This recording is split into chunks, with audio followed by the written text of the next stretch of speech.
When love becomes a prison, one woman's desperate escape. The rain hammered against the pavement as Elena Voss stumbled through the darkened streets, her ribs screaming with every breath. Blood trickled from her split lip, mixing with tears she no longer had the strength to wipe away. Behind her, somewhere in the city's maze of lights and shadows, Marcus was searching. He always found her. Always. But tonight would be different. Tonight, she would disappear into the one place his arrogance would never let him look. A world of luxury he believed she could never afford, never deserve. If you want to see how Elena's story unfolds, stay until the very end. Like this video and comment with your city name so I can see how far this story travels across the world. The lobby of the Meridian Grand was a cathedral of marble and gold, its vaulted ceilings stretching upward into shadows that seemed to swallow the chandelier's light. Elena stood just inside the revolving doors, water pooling beneath her feet, her breath coming in short, painful gasps. She didn't belong here.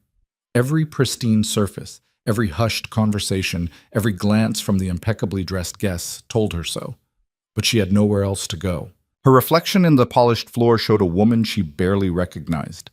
Hair plastered to her skull, mascara streaked down hollow cheeks, a purple bruise blooming across her left cheekbone. The designer dress she'd worn to what was supposed to be a romantic dinner was torn at the shoulder, revealing the mottled evidence of Marcus's grip.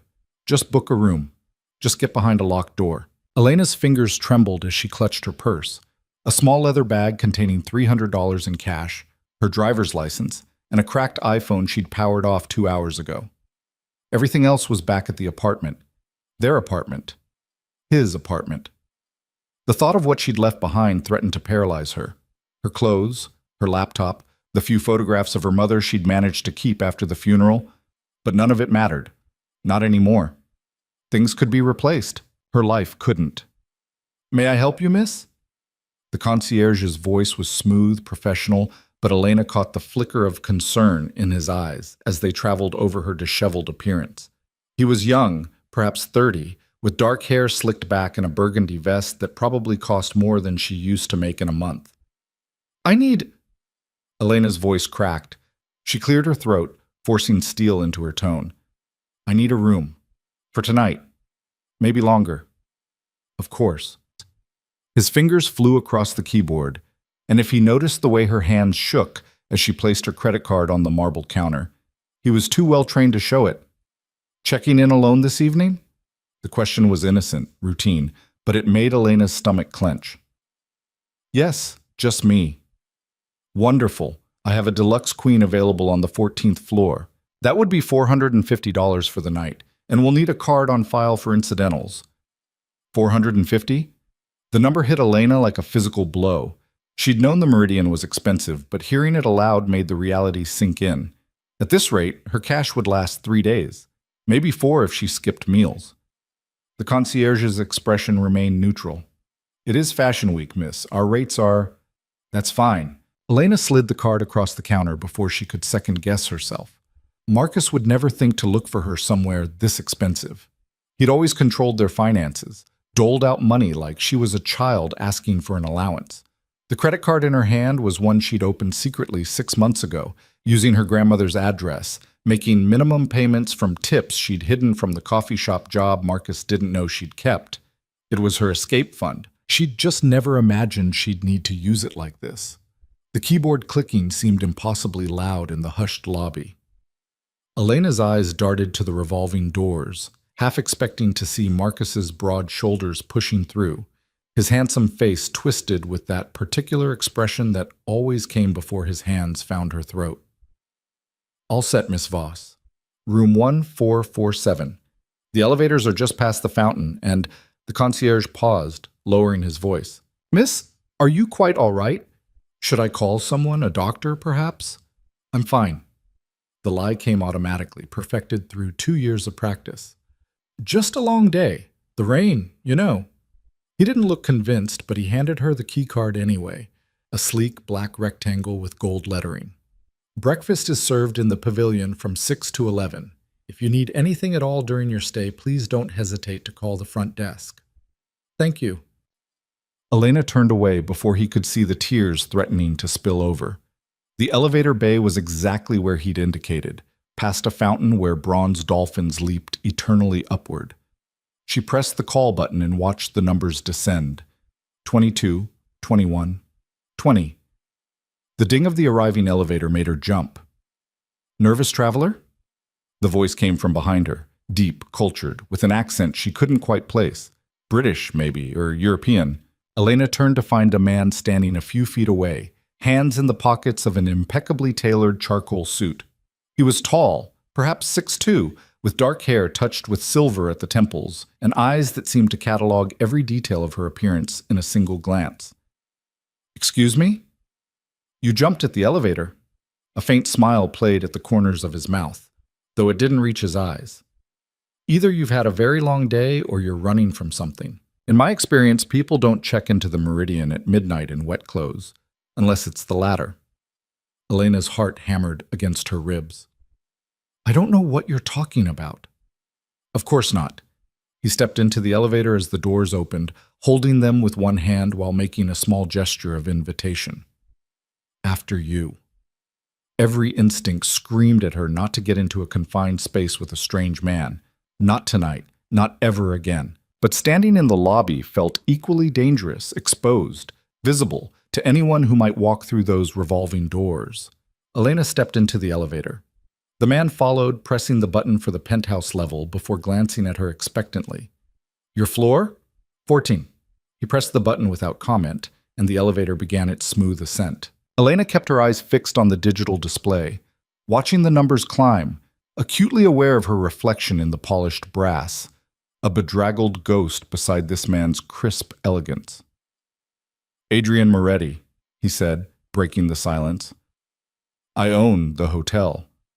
Of course he did. Elena risked a glance at him, noting the way he stood, perfectly relaxed, yet somehow alert, like a predator comfortable in his territory. "Congratulations." "You're not impressed." "Should I be?" That earned her a genuine smile, brief but transforming. "Most people are.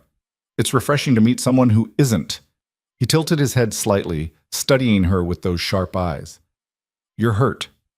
It wasn't a question. "I'm fine."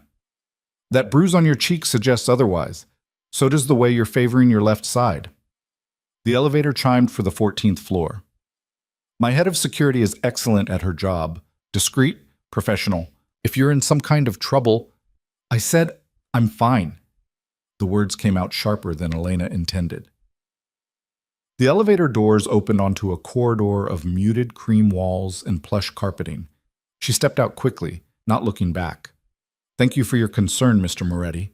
I can take care of myself." "Can you?" The question followed her down the hall, soft but pointed. Elena didn't turn around. She found room 1447, swiped her keycard with shaking hands, and practically fell through the doorway as the lock clicked open. The door closed behind her with a solid, reassuring thunk. She was alone.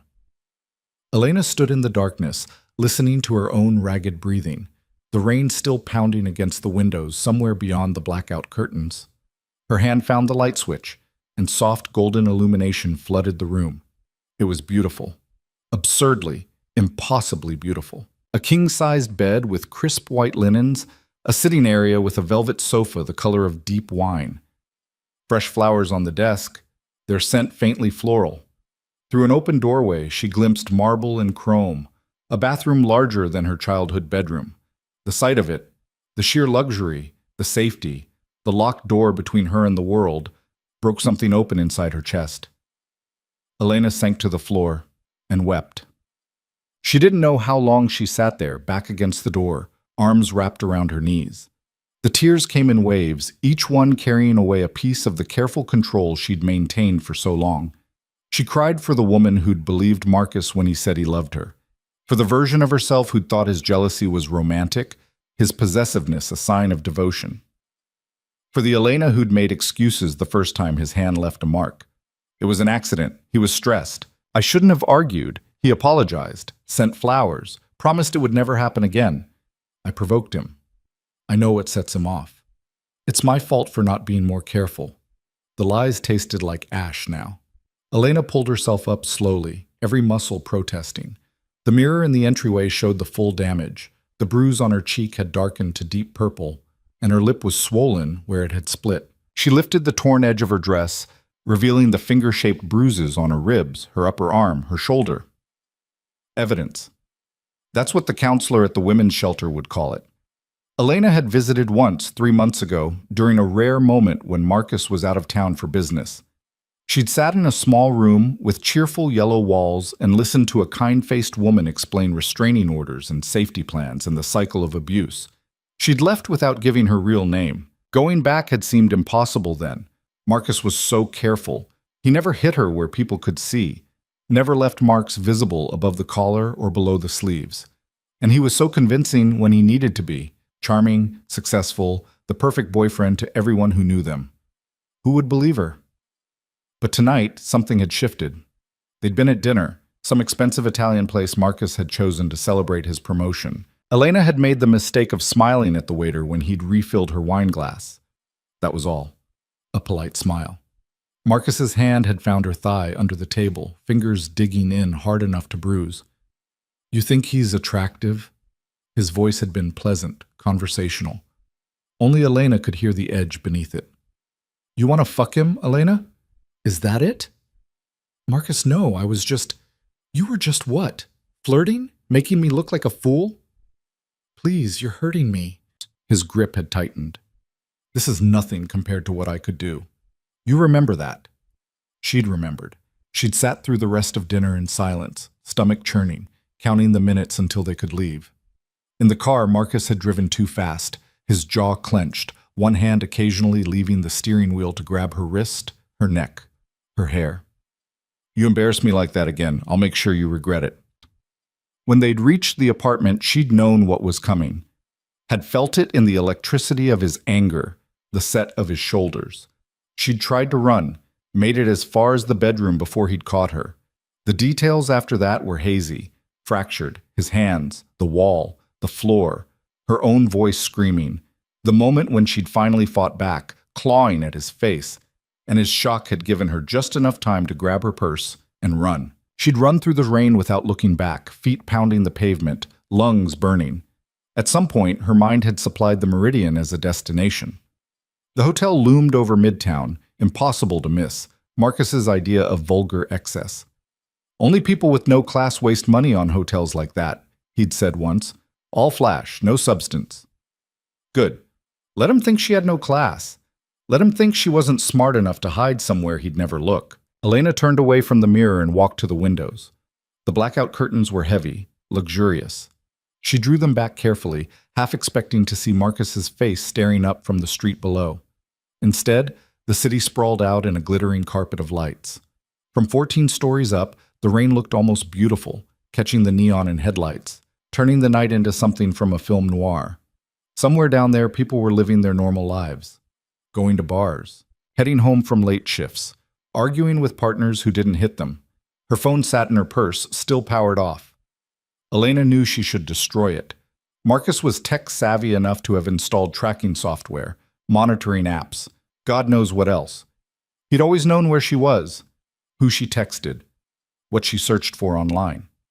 The thought of him reading her private messages, seeing her pathetic attempts to reach out to old friends he'd isolated her from, made her skin crawl. But the phone also contained the only photos she had of her mother. Elena retrieved it from her purse with shaking hands. She'd power it on just long enough to back up those photos to the cloud, then she'd smash it, throw it in the river, whatever it took to cut that last digital leash. The screen lit up, and immediately, notifications began flooding in. 43 missed calls, all from Marcus. 67 text messages. Elena's finger hovered over the messages, morbid curiosity warring with self-preservation. She shouldn't look. She knew she shouldn't. She looked. Marcus. Where the fuck are you? Marcus. Elena, answer your phone. Marcus. You're making this worse for yourself. Marcus. I'm sorry, baby. I didn't mean it. Please come home. I love you. Marcus. You can't just leave. We need to talk about this like adults. Marcus. I checked the apartment. You took money. Where did you go? Marcus. If you think you can just run away, you're stupider than I thought. Marcus. I will find you. You belong to me. Marcus. Please, baby. I'm worried. Just let me know you're safe. The messages cycled between rage and apology, threats and endearments, in a pattern Elena knew by heart. This was how it always went. Anger, then remorse, then anger again when the remorse didn't work. But this time, she wasn't there to fall for it. Her hands moved almost without conscious thought, opening her email, forwarding the messages to herself. Evidence. If she was going to do this, really break free, she needed evidence. The backup took 3 minutes. Elena watched the progress bar creep across the screen, every second feeling like an eternity. When it finally completed, she powered the phone off again. She should smash it now, right now, before she lost her nerve. Instead, she wrapped it in a face towel and buried it at the bottom of her purse. Tomorrow. She'd deal with it tomorrow. Tonight, she just needed to breathe. The bathroom was a temple of white marble and brushed gold. Elena stood under the rainfall shower, letting water as hot as she could stand cascade over her battered body. Steam filled the space, clouding the mirrors, creating a private world where nothing existed except heat and pressure and the gradual unknotting of her muscles. She stayed there until her fingers pruned, until the water began to run cool, until she could no longer feel Marcus's hands on her skin. The hotel provided plush robes and slippers. Elena wrapped herself in both, feeling ridiculous and oddly comforted at the same time. In the mirror, her face was scrubbed clean, the bruise even more visible without makeup to hide it. She looked young, vulnerable, exactly how she felt. The bed called to her, but Elena's stomach growled, reminding her she hadn't eaten since lunch, a sad desk salad consumed while Marcus was in a meeting. The minibar revealed itself with the press of a button. Chocolate bars, mixed nuts, bottled water, tiny bottles of liquor. Elena grabbed all of it. She constructed a nest on the bed, pillows propped against the headboard, the duvet pulled up to her chin. Outside, the storm had intensified, rain lashing the windows in waves. But here, in this bubble of luxury and safety, Elena felt something she hadn't experienced in 2 years. Peace. It wouldn't last. She knew that. Tomorrow would bring new problems. Money, finding somewhere permanent to stay, figuring out what to do about her job, her things, her entire life. Marcus would escalate. He always did. The calm apology phase would give way to active hunting. But tonight, for these few hours, she had a locked door and walls thick enough to muffle the world. Elena unwrapped a chocolate bar, Swiss, expensive, the kind Marcus would have called frivolous, and took a bite. The sweetness exploded on her tongue, rich and dark and perfect. For the first time in 2 years, she'd made a choice entirely for herself. It felt like rebellion. It felt like survival. It felt, impossibly, like hope.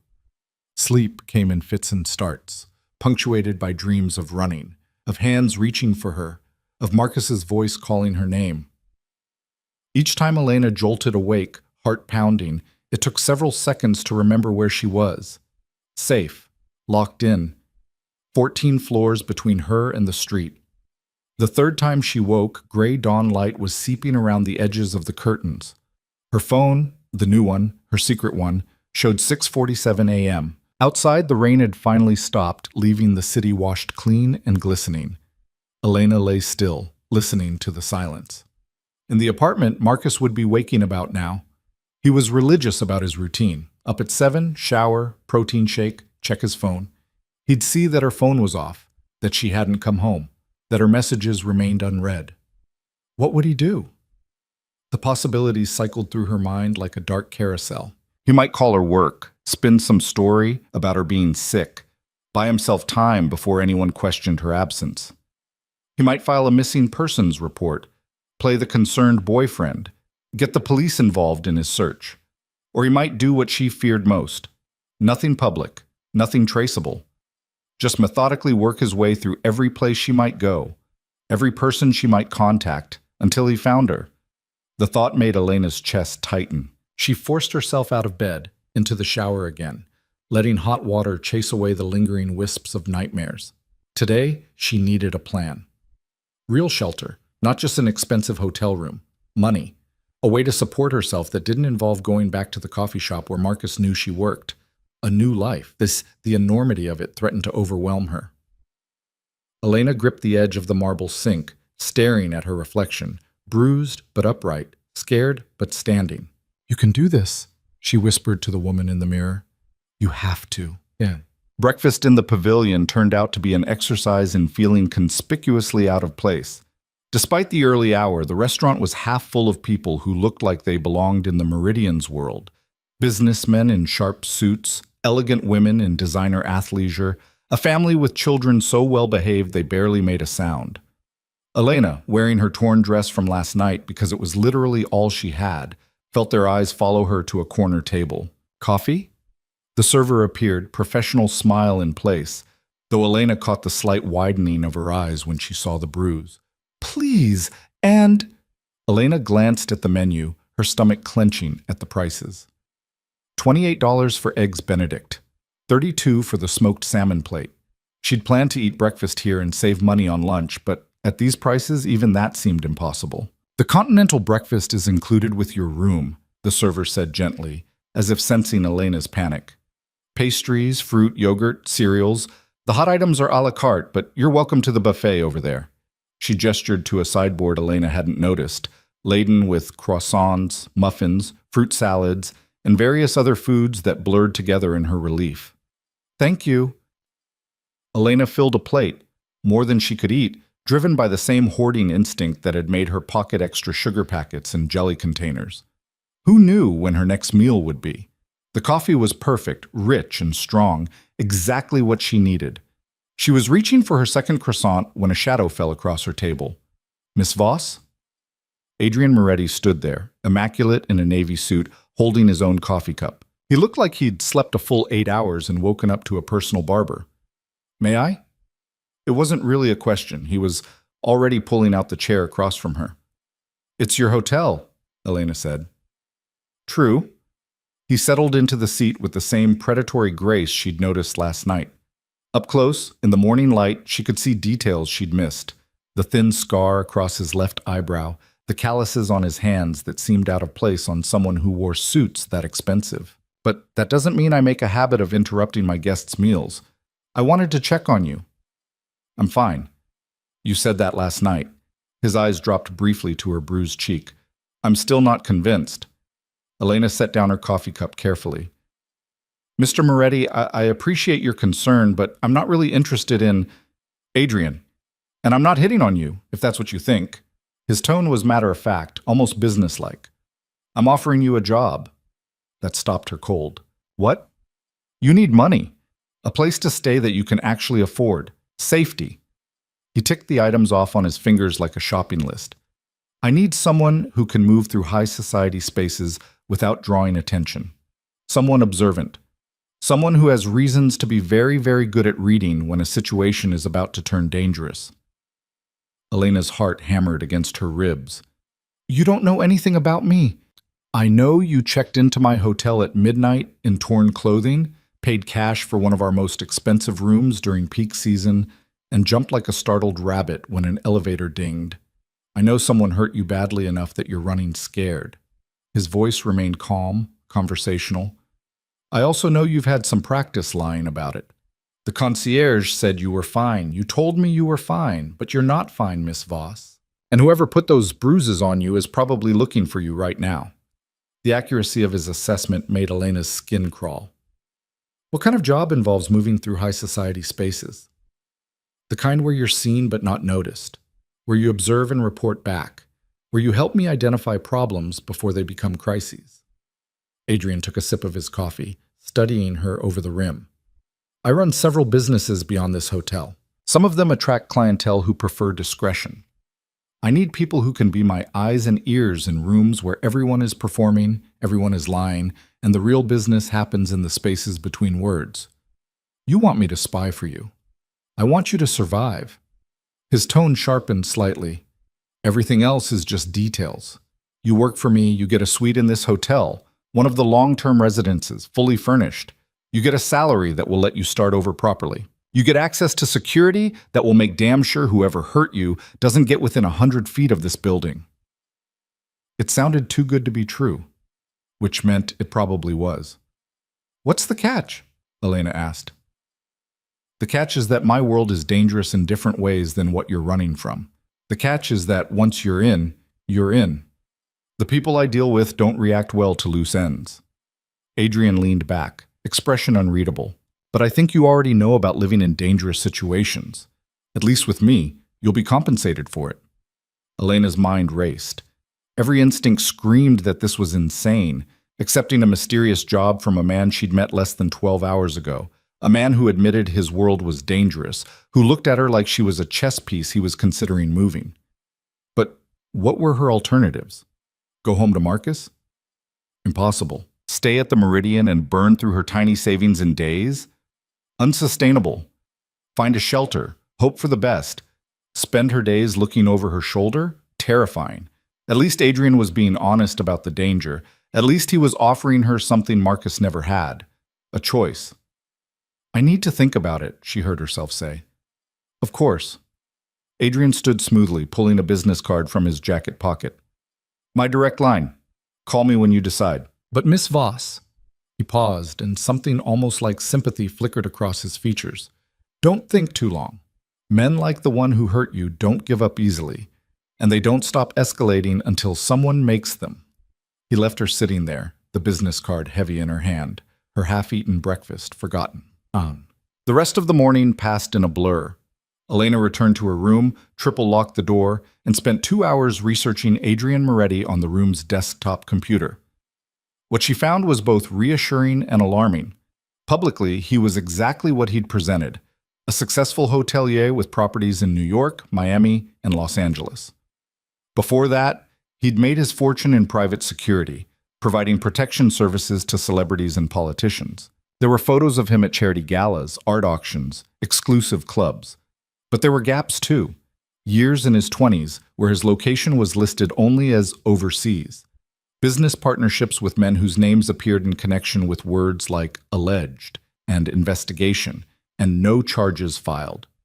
A mention in an article about luxury hotels being used for money laundering, quickly retracted after a lawsuit. Adrian Moretti lived in the spaces between legitimate and criminal, dancing along lines most people didn't even know existed, and he'd offered her a place in that world. Elena's phone, the burner one, sat on the desk beside her. She'd been carrying it for 6 months, paying for it with hidden cash, checking it compulsively for messages that never came because no one had the number. Now she picked it up and dialed the one contact she'd saved. The phone rang 3 times before a familiar voice answered. Women's Crisis Center, this is Jennifer speaking. Hi, Elena's throat closed up. I visited a few months ago. I didn't leave my name, but I sat in the yellow room and you told me about safety planning. I remember. Jennifer's voice was warm, carefully neutral. It's good to hear from you. Are you safe right now? I left. Last night. I'm in a hotel, but I can't afford to stay here much longer, and I don't know what to do. The words tumbled out in a rush. Someone offered me a job, a place to live, but I don't know if I can trust him, and I don't know if I'm making a terrible mistake, and I need someone to tell me if I'm being stupid. Okay, take a breath. Elena could hear papers rustling on Jennifer's end. First, you need to know that leaving is the most dangerous time. Statistics show that the risk of serious harm increases significantly in the first weeks after a victim leaves their abuser. Do you have somewhere safe you can go tonight? Family? Friends? No, I don't talk to them anymore. It's been years. All right. We have emergency shelter space available. I can get you into a bed tonight, help you apply for an order of protection tomorrow, connect you with legal services. The job comes with housing, Elena interrupted. A suite in this hotel. Security? Money. A pause. What kind of job? I don't know exactly. He said something about observing at events, being his eyes and ears. Even as she said it, Elena knew how it sounded. Jennifer's voice remained carefully professional. Sweetheart, I need you to really think about what you're describing. A man you don't know offering you housing and money in exchange for vaguely defined work. That raises several red flags. I've seen situations like this before, and they don't usually end well. It's not like that. He owns the hotel. He's legitimate. A lot of dangerous people appear legitimate. That doesn't mean they're safe. A sigh. Look, I can't tell you what to do, but I can tell you that trading one controlling situation for another, even if it looks different on the surface, isn't really freedom. Real safety comes from building your own foundation, not relying on someone else's. Elena closed her eyes. Jennifer was right. She knew Jennifer was right. But Jennifer didn't understand what it felt like to have $300 to your name and a vindictive ex with unlimited resources hunting for you. Thank you for your help, Elena said quietly. Wait, let me at least get you some resources. Emergency numbers, legal aid information. I have to go. Elena ended the call before Jennifer could argue further. Her hands were shaking again. Real safety comes from building your own foundation. Beautiful sentiment. But foundations required time, resources, and breathing room, none of which Elena had. She picked up Adrian's business card, running her thumb over the embossed lettering. One phone call, and she'd have shelter, security, a salary. All she had to do was trust a dangerous man with a beautiful smile and gaps in his history. Or she could trust herself to survive on her own with nothing. Elena thought of Marcus, methodically working through her list of contacts. Her old roommate from college, they'd stopped speaking after Marcus convinced Elena she was a bad influence. Her coworkers at the coffee shop, he knew where to find them. Her estranged father, Marcus had his number from the one disastrous dinner they'd attempted. Everywhere she might run, Marcus knew how to follow. Except here, except into Adrian Moretti's dangerous world. Before she could second-guess herself, Elena dialed the number on the card. He answered on the first ring. Miss Voss, I was beginning to think you'd decided to take your chances alone.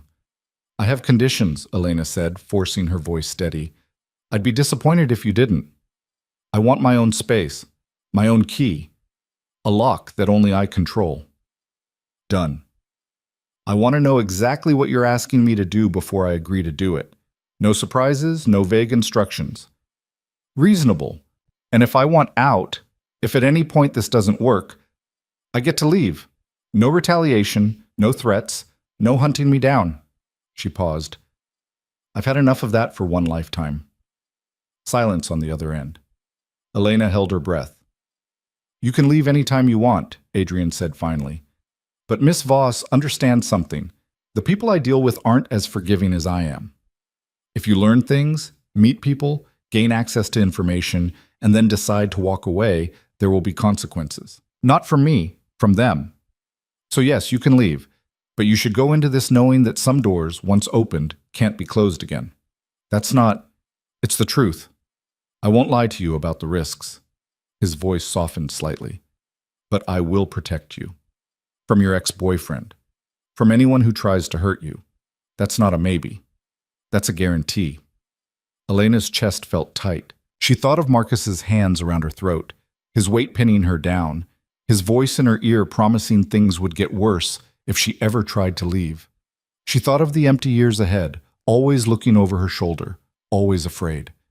And she thought of the woman she'd been before Marcus, confident, ambitious, unafraid. Maybe she could be that person again. Maybe not in the way she'd originally imagined, but in some new configuration of strength and survival. When do I start? Elena asked. She could hear the smile in Adrian's voice. How about now? Adrian's office occupied the entire top floor of the Meridian, a sprawling space of floor-to-ceiling windows and minimalist furniture that managed to feel both austere and luxurious.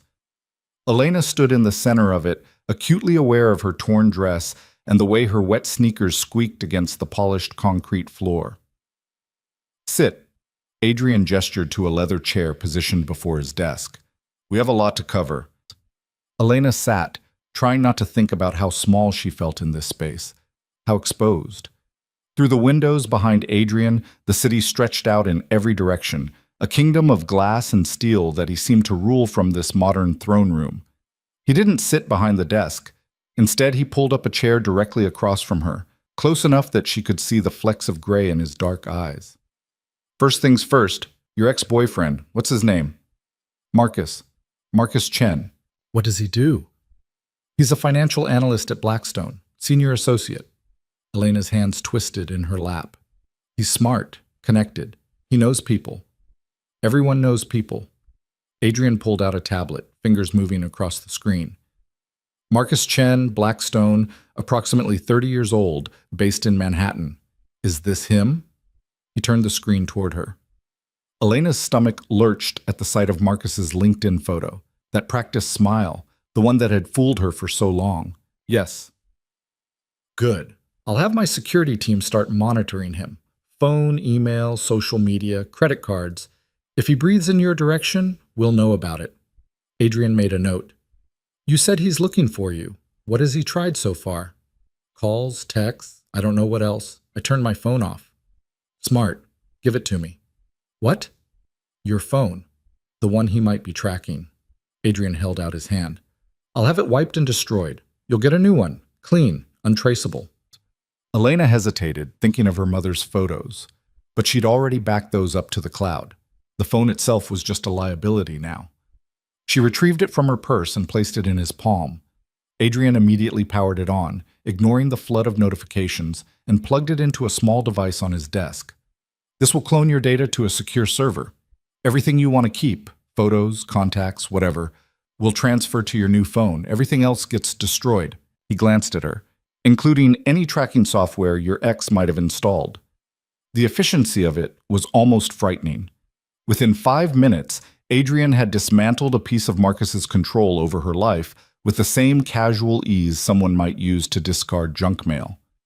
Now, he continued, setting the device aside, let's talk about what you'll actually be doing for me.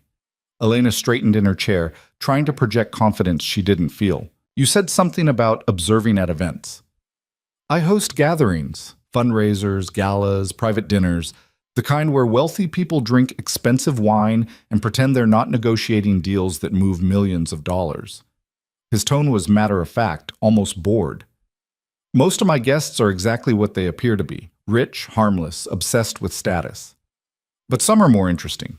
Money launderers looking for legitimate investments, politicians taking bribes, businessmen with creative accounting practices. And you want me to, what, identify them?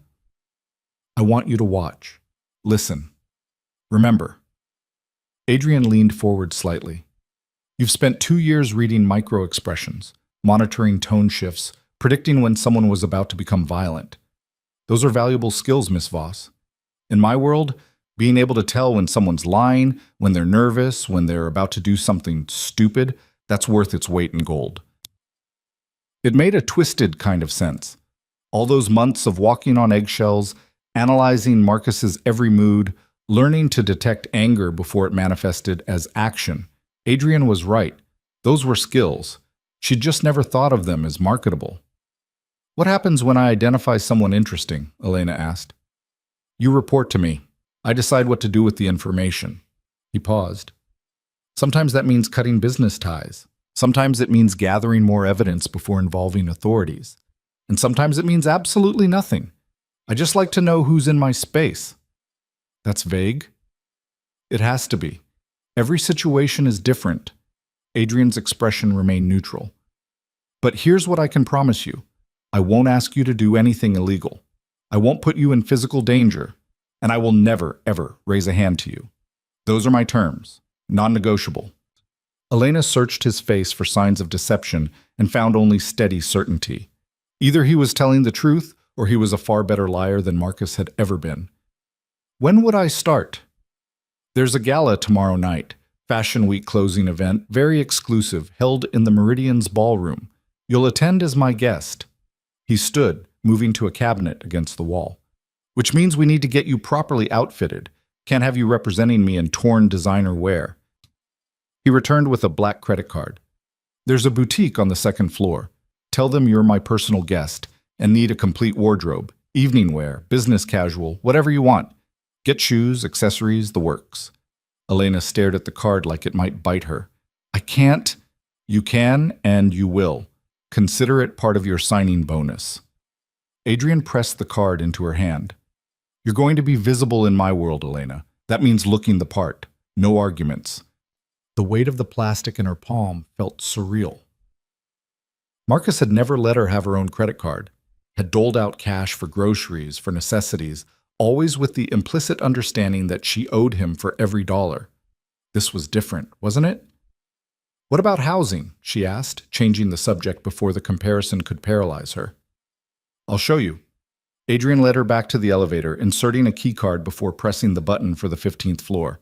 They rode up in silence, Elena hyper-aware of his presence beside her, calm, controlled, radiating the kind of confidence that came from always being the most dangerous person in any room.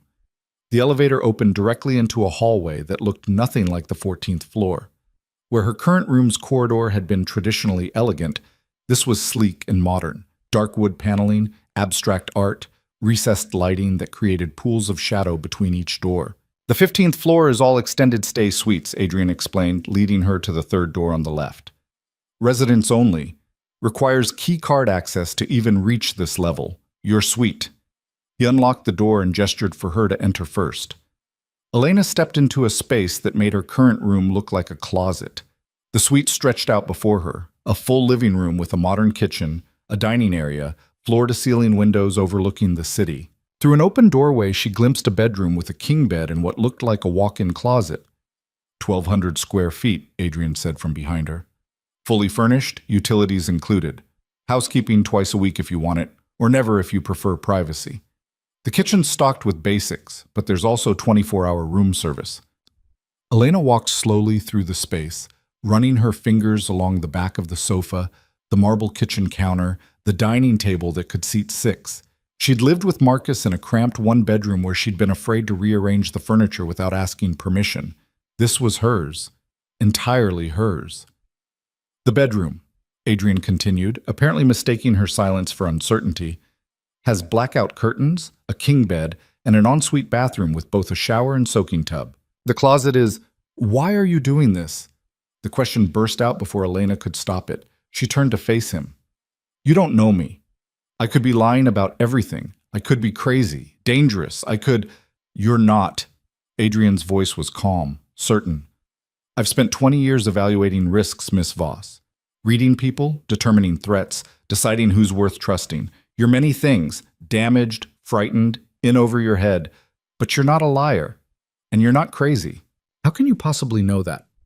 Because crazy doesn't run. Crazy stays and makes excuses." He moved to stand by the windows, looking out at the city. "You left. Against every psychological pressure your abuser put on you, against the trauma bond, against the financial dependency, you left. That takes clarity of mind, strength, survival instinct." The words settled over Elena like a blanket, warm and suffocating at the same time. Part of her wanted to believe him.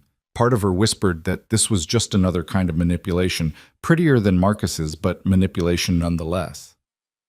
"I need you to understand something," she said carefully. "I'm not good at trusting people anymore.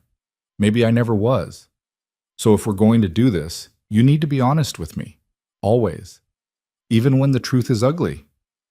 Adrian turned from the window, and something shifted in his expression, a crack in the polished facade revealing something harder underneath. "All right, honest truth?" He crossed his arms. "I'm not doing this out of the goodness of my heart. I need someone with your specific skill set, and you happen to stumble into my hotel at exactly the right time.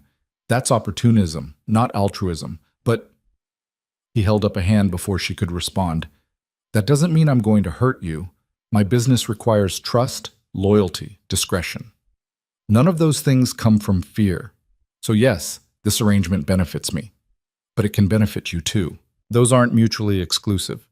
The honesty was almost shocking in its bluntness. Elena found herself laughing, a short, bitter sound. "At least you're not pretending to be my savior." "I'm nobody's savior, Miss Voss. I'm a businessman with expensive tastes and flexible ethics." A slight smile. "But I protect what's mine. You work for me, you live here, that makes you mine to protect. Marcus Chen will learn that the hard way if he tries anything stupid." There was something almost comforting in the cold calculation of it. No false promises of love or rescue. Just a transaction, terms clearly stated, expectations laid out. Elena could work with that. "I want a contract," she said. "Something in writing. My duties, my compensation, the terms of housing. All of it documented. My lawyer will have it ready by this afternoon." Adrian moved toward the door. "In the meantime, go shopping. Get yourself everything you need. Tomorrow night you'll attend the gala with me. Consider it your trial run. And if I fail?"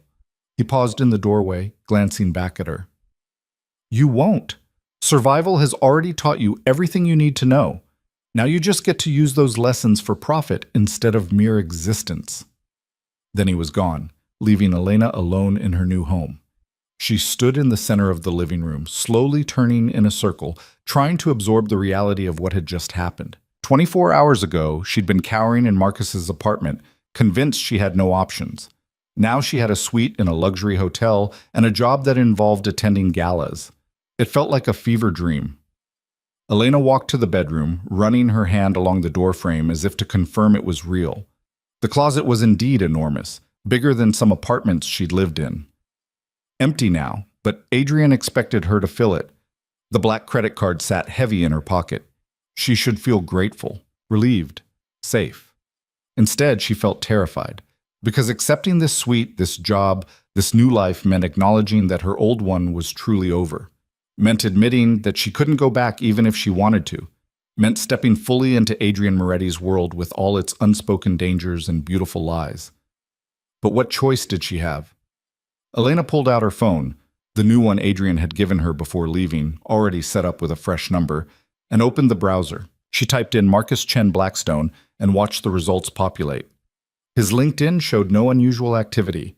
His Facebook was privacy locked, but his profile picture was still the same one from 6 months ago. Marcus in a suit, that charming smile, giving no indication of the monster underneath. On impulse, Elena navigated to her own Facebook page. She hadn't logged in for months. Marcus had insisted social media was a waste of time, had gradually convinced her to stop posting, stop checking, stop maintaining connections with anyone from her old life. Now she scrolled through her timeline, looking at posts from people she used to know. College friends getting married, having babies, starting careers. Her former roommate had moved to Seattle. A girl from her dorm floor was backpacking through Europe. They'd all moved on, built lives, become adults. And Elena had disappeared into Marcus's orbit, becoming smaller and smaller until she was barely visible. Not anymore. She logged out, closed the browser, and picked up the credit card. Time to become someone new.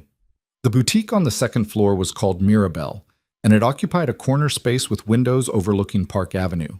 Elena pushed through the glass doors into a world of soft lighting and carefully curated elegance, racks of clothing arranged by color, gleaming glass cases displaying jewelry and accessories, a seating area with champagne always ready to pour. "Good morning." The woman who approached was around 50, perfectly styled in a cream silk blouse and tailored black pants. Her smile was professional but warm. "How may I help you today?"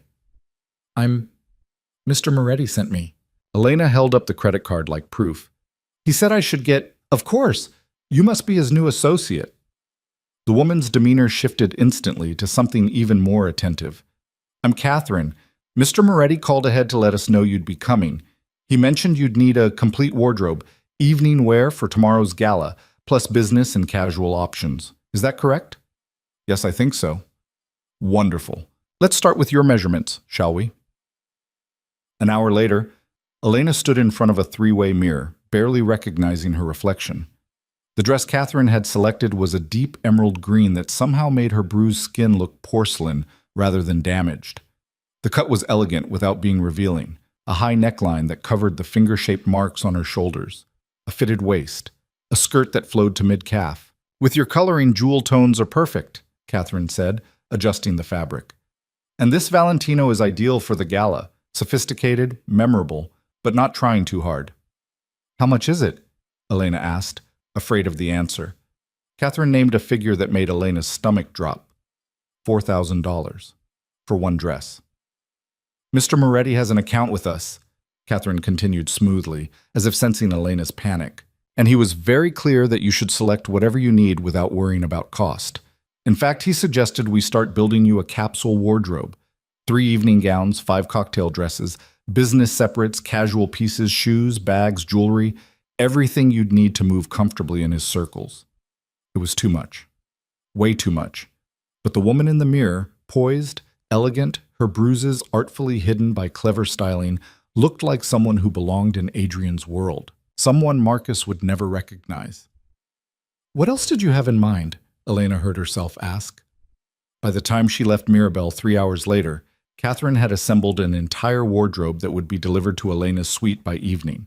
The emerald gown for tomorrow's gala, plus two other evening options, a black cocktail dress and a navy sheath, tailored pants and silk blouses, cashmere sweaters, a leather jacket that cost more than Elena used to make in a month, shoes, heels, flats, boots, bags ranging from elegant clutches to practical totes. The total had made Catherine smile. Elena had felt faintly nauseous, but when she'd tried to hesitate, to pull back, Catherine had said something that stuck with her. Mr. Moretti doesn't invest in people he doesn't believe in. If he's outfitting you like this, it means he sees potential. Don't insult his judgment by second-guessing it. Now Elena rode the elevator back to her suite, arms full of immediate purchases, undergarments, toiletries, makeup, the kinds of basics that couldn't wait for delivery. The reflection in the elevator's mirrored walls showed a woman who still looked exhausted and bruised, but who was wearing jeans and a cashmere sweater that fit perfectly.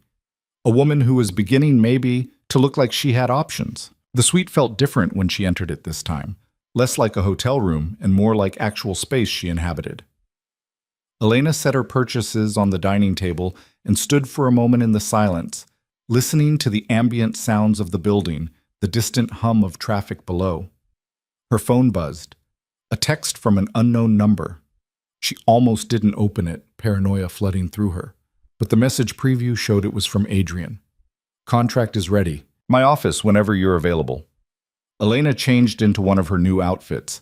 The navy sheath dress Catherine had insisted was perfect for business meetings, and studied herself in the bathroom mirror. The bruise on her cheek had darkened to deep purple, impossible to hide completely even with the makeup she'd purchased.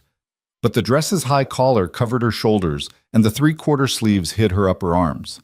She looked professional, put together, like someone who made deals instead of enduring them.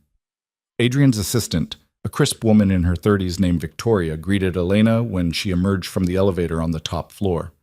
Miss Voss, Mr. Moretti is expecting you. Can I get you anything? Coffee? Water? I'm fine, thank you. Victoria led her to a conference room adjacent to Adrian's office, where a leather portfolio waited on the gleaming table. The contract. Mr. Moretti will join you momentarily. Alone, Elena opened the portfolio and began reading. The document was surprisingly straightforward. Employment agreement between Adrian Moretti, individually and on behalf of Moretti Enterprises LLC and Elena Voss. Position: Special Events Coordinator and Consultant. Duties included attending company functions, observing and reporting on guest behavior, and providing security consultation based on behavioral analysis. Salary: $120,000 per year, paid bi-weekly. Elena had to read that line 3 times to believe it. She'd made $32,000 at the coffee shop. Before that, her office job had paid $45,000. She'd never imagined making the kind of money that turned 6 figures. The contract continued. Housing provided as part of compensation package. Suite 1503 at the Meridian Grand. Healthcare benefits. 2 weeks paid vacation. Termination clause that allowed either party to end the agreement with 30 days' notice. It all seemed too good to be true. Elena was searching for the catch when Adrian entered carrying 2 cups of coffee. You look better in that dress than I imagined, he said, setting 1 cup in front of her. Catherine has excellent taste. This contract, Elena gestured at the pages, is exactly what we discussed. No hidden clauses, no gotchas. Adrian sat across from her, completely relaxed. My lawyer wrote it to be clear and enforceable. You'll want your own lawyer to review it, of course. I can recommend someone if you need. I can't afford a lawyer. You can now. He tapped the salary line. That's yearly, before taxes. Monthly take-home will be around $7,000, deposited directly to an account we'll set up for you tomorrow. $7,000 a month. Elena's hands trembled slightly as she set down the contract. This is real? Her voice came out smaller than intended. You're really offering me this? I don't make offers I don't intend to honor. Adrian's expression was serious. But Elena, you need to understand what you're signing up for. The people at tomorrow's gala, they're not all harmless socialites. Some of them are dangerous. And your job is to identify which ones, which means potentially putting yourself in their line of sight. You said you wouldn't put me in physical danger. I won't. But there's a difference between physical danger and psychological discomfort. He leaned forward. These people, the criminals masquerading as businessmen, the politicians taking bribes, they're predators. Different than Marcus, more sophisticated, but predators nonetheless. Being around them, watching them, it might trigger things, remind you of what you've survived.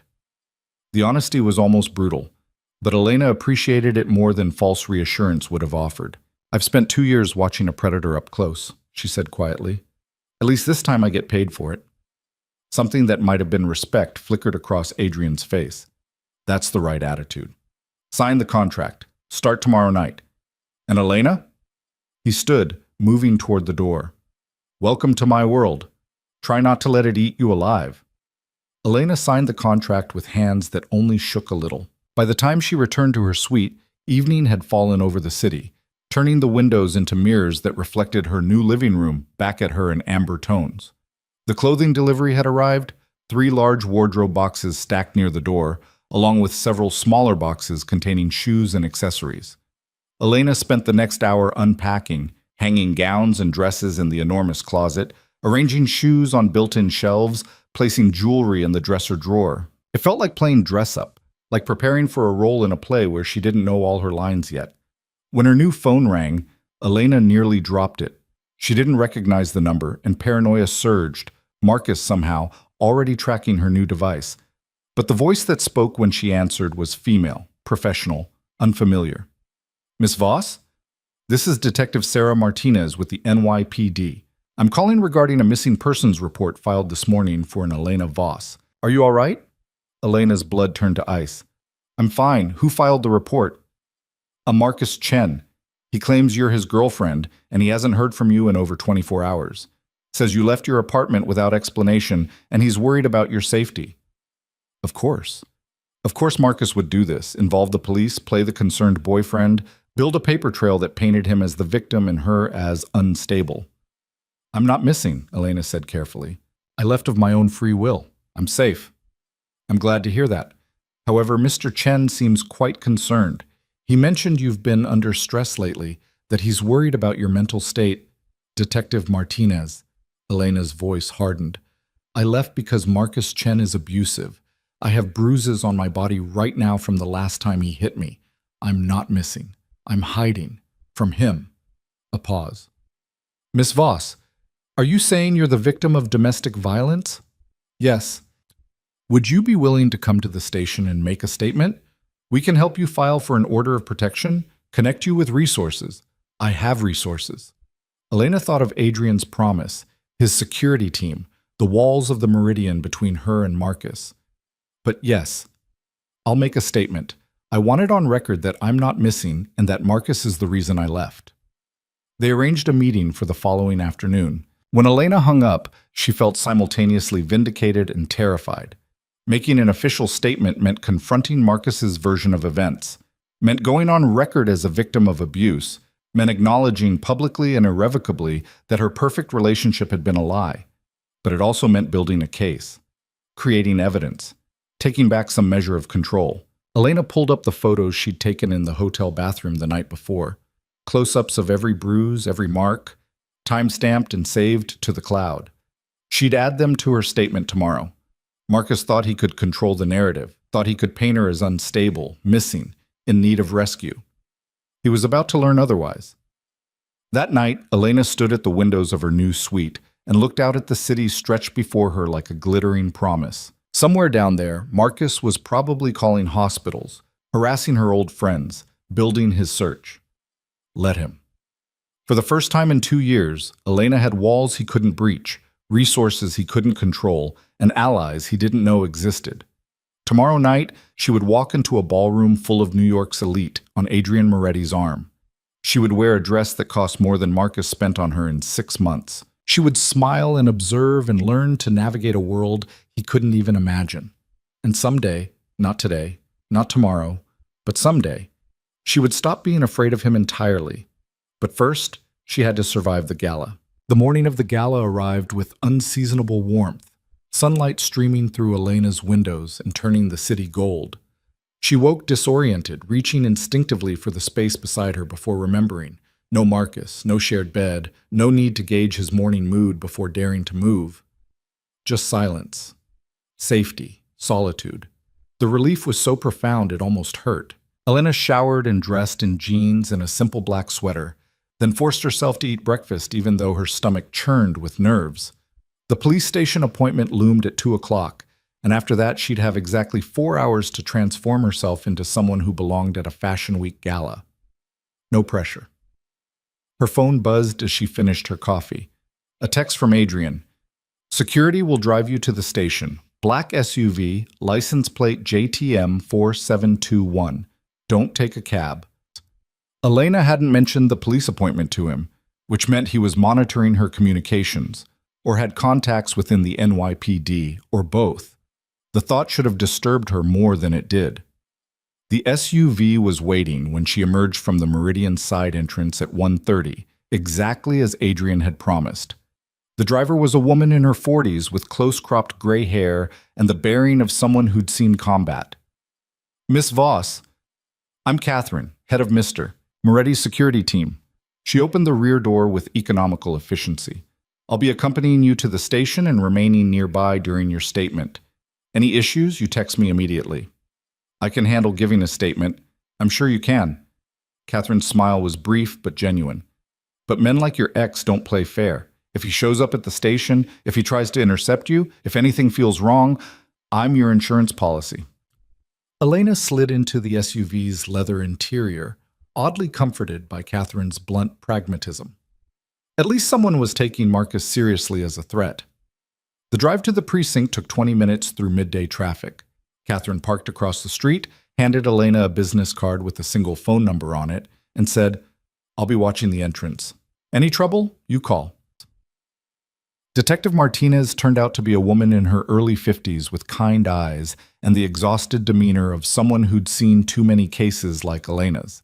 She led Elena to a small interview room that smelled of stale coffee and institutional cleaning products.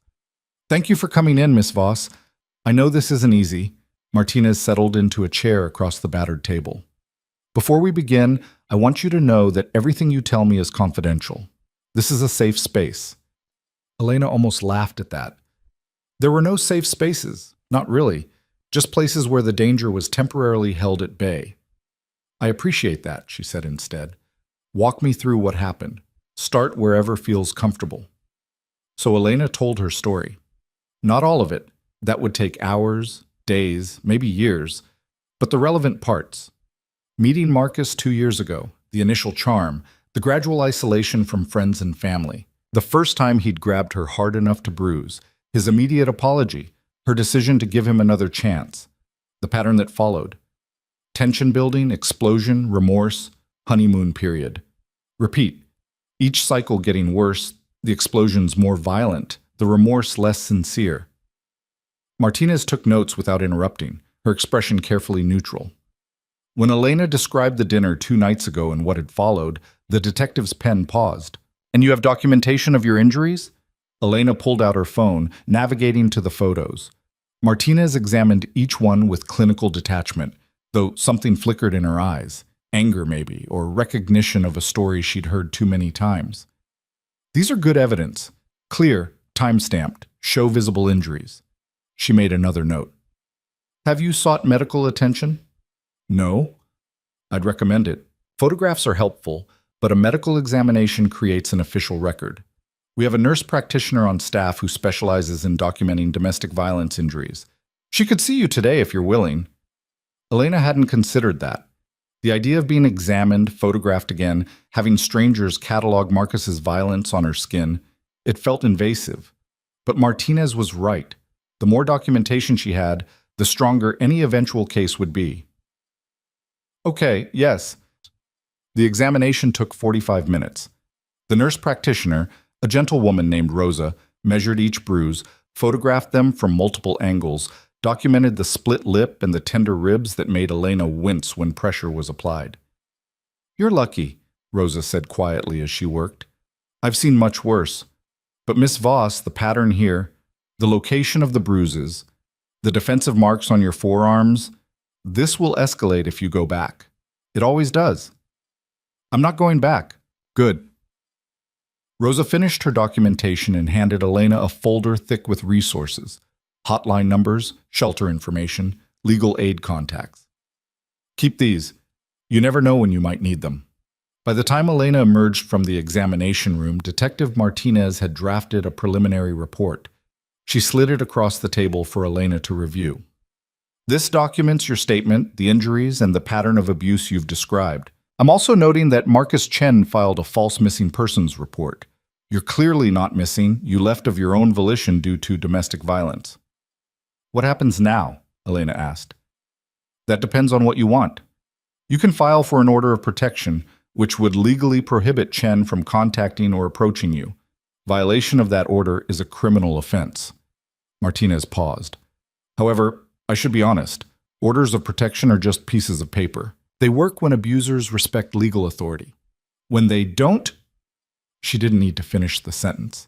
Elena had heard enough stories about women killed by exes despite restraining orders to understand the limitations. I'll think about it, Elena said. Fair enough. In the meantime, I'm going to pay Mr. Chen a visit. Ask him some questions about his missing persons report, about your relationship, about the injuries you've documented. A thin smile crossed Martinez's face. Sometimes just knowing that police are watching is enough to make men like him think twice. Elena wanted to believe that, wanted to think that official scrutiny would make Marcus back down, rethink his pursuit, accept that she was gone. But she knew him better than that. Marcus didn't accept defeat. He reframed it, spun it, turned every setback into evidence of someone else's failure. If the police questioned him, he'd have explanations ready. She was unstable, prone to self-harm, making false accusations.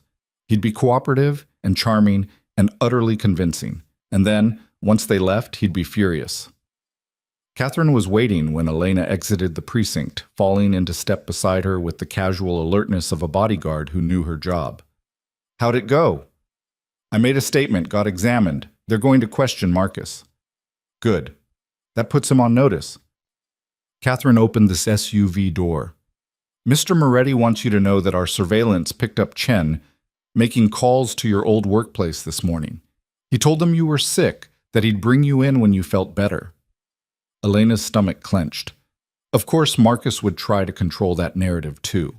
Keep her job waiting, make it seem like she was just temporarily indisposed, maintain the fiction that she'd come back. What did the coffee shop say? Not much. Your manager seemed suspicious but didn't push back. Catherine pulled into traffic. However, Chen also called 3 of your former friends. 2 didn't answer. One, a woman named Jessica, told him she hadn't heard from you in over a year and to stop calling her. Jessica. Elena hadn't thought about her old college roommate in months. Marcus had convinced her that Jessica was jealous, toxic, a bad influence. Looking back now, Elena could see the manipulation clearly. Jessica had been trying to warn her about Marcus, and he'd successfully driven a wedge between them before she could listen. Can you get me Jessica's number? Elena asked impulsively. Catherine glanced at her in the rearview mirror. Already sent it to your phone. Mr. Moretti thought you might want to reconnect with people Chen isolated you from. The efficiency of it was both impressive and slightly unsettling. Adrian seemed to anticipate her needs before she articulated them, which was either excellent management or excellent control. Elena wasn't sure which. Back at the Meridian, she had 3 hours before the gala. She spent the first hour staring at Jessica's phone number, composing and deleting text messages, trying to find words that could bridge 2 years of silence. Finally, she typed, Hey, it's Elena. I know it's been forever, and I don't blame you if you don't want to talk to me, but I left Marcus. You were right about him. I'm sorry I didn't listen sooner. The response came within minutes. Holy shit. Elena, are you safe? Where are you? Do you need anything? The concern in those simple questions made Elena's eyes sting. She'd forgotten what it felt like to have someone ask after her well-being without ulterior motives. I'm safe. Living in a hotel right now, figuring things out. I just wanted you to know I'm sorry for disappearing, for choosing him over our friendship, for not seeing what you saw. Stop apologizing. I'm just glad you got out. Can we meet up? Get coffee? I want to see you. Elena hesitated. Part of her desperately wanted to say yes, to rebuild that connection, to remember who she'd been before Marcus. But another part, the part that had learned caution the hard way, worried about exposing Jessica to any potential fallout. Soon, I promise. There's just some stuff I need to handle first, but I wanted you to know I was okay. Okay, but Elena, I'm here. Whenever you're ready. No judgment, no conditions. Just friends. Elena set the phone down, surprised by the tears on her cheeks. She hadn't realized how much she'd missed having a friend, someone who cared about her without wanting something in return. Maybe there was a version of her life where she could have that again. But first, she had to get through tonight. The emerald gown hung in her closet like a promise. Elena showered for the second time that day, then sat at her vanity to attempt what Catherine had called gala-appropriate makeup. The bruise on her cheek had faded slightly, but remained visible, a purple shadow that no amount of concealer could completely hide. In the end, she decided not to try. Let people see it. Let them wonder. She was done hiding Marcus's violence. The dress slipped over her head like water, the fabric settling against her skin with a whisper of expensive silk. Elena zipped it carefully, then stood back to assess her reflection. The woman in the mirror looked nothing like the terrified creature who'd stumbled into the Meridian 48 hours ago. The dress transformed her, the emerald green making her skin luminous, the cut elegant and sophisticated. Her hair fell in waves over her shoulders, dark against the jewel-toned fabric. The bruise on her cheek looked almost artistic in this light, a shadow that added drama rather than damage. She looked like someone who belonged in Adrian's world. Whether that was true remained to be seen. A knock on her door at exactly 7 o'clock announced Adrian's arrival. Elena grabbed the small clutch Catherine had matched to her dress and opened the door. Adrian stood in the hallway wearing a tuxedo that probably cost more than a used car, looking every inch the dangerous sophisticate he was. But when his eyes landed on Elena, something shifted in his expression. Surprise, perhaps, or appreciation. "You clean up well, Miss Voss." "So do you, Mr. Moretti." He offered his arm with old-fashioned formality. "Ready to meet New York's finest hypocrites and criminals?" "As I'll ever be." The ballroom occupied the entire second floor of the Meridian, a space of soaring ceilings and crystal chandeliers that threw rainbow light across marble floors. By the time Elena and Adrian arrived, the party was already in full swing. Hundreds of guests in designer gowns and tuxedos, champagne flowing freely, a string quartet playing something classical and lovely in the corner. Elena's first instinct was to shrink back, to find a wall to press herself against, to become invisible. But Adrian's hand on her elbow anchored her. "Breathe, shoulders back. You're not a victim here. You're my associate. Act like it." The blunt command steadied her. Elena straightened her spine, lifted her chin, and let Adrian guide her into the crowd. The next hour passed in a blur of introductions and careful observations. Adrian moved through the room like a shark through water, smooth, predatory, completely in control. He introduced Elena as his special events coordinator, a title vague enough to mean anything, and she quickly learned that most people didn't actually care what she did. They cared about proximity to Adrian. "This is Congressman Blake and his wife, Catherine." "Senator Morrison, have you met my associate, Elena Voss?" Douglas Chen, no relation to your ex, I assume, runs the largest private equity firm in Manhattan. That last introduction made Elena's stomach clench. But Douglas Chen turned out to be an elderly man with kind eyes who spent 5 minutes talking about his grandchildren before Adrian smoothly extracted them. "You're doing well," Adrian murmured as they moved toward the bar. "You haven't run screaming yet. The night's young." He smiled at that, a genuine expression that transformed his usually controlled features.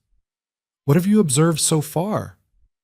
Elena had been watching, cataloging, filing away details the way she'd learned to with Marcus. "The blonde woman in red, the one talking to the senator? She's nervous, keeps touching her necklace, looking at the exits. Either she's uncomfortable in crowds, or she's here for something specific, and it's not going well." "Excellent. Who else?" "The man by the ice sculpture, bald, expensive suit, talking to the couple in matching blue. He's lying about something.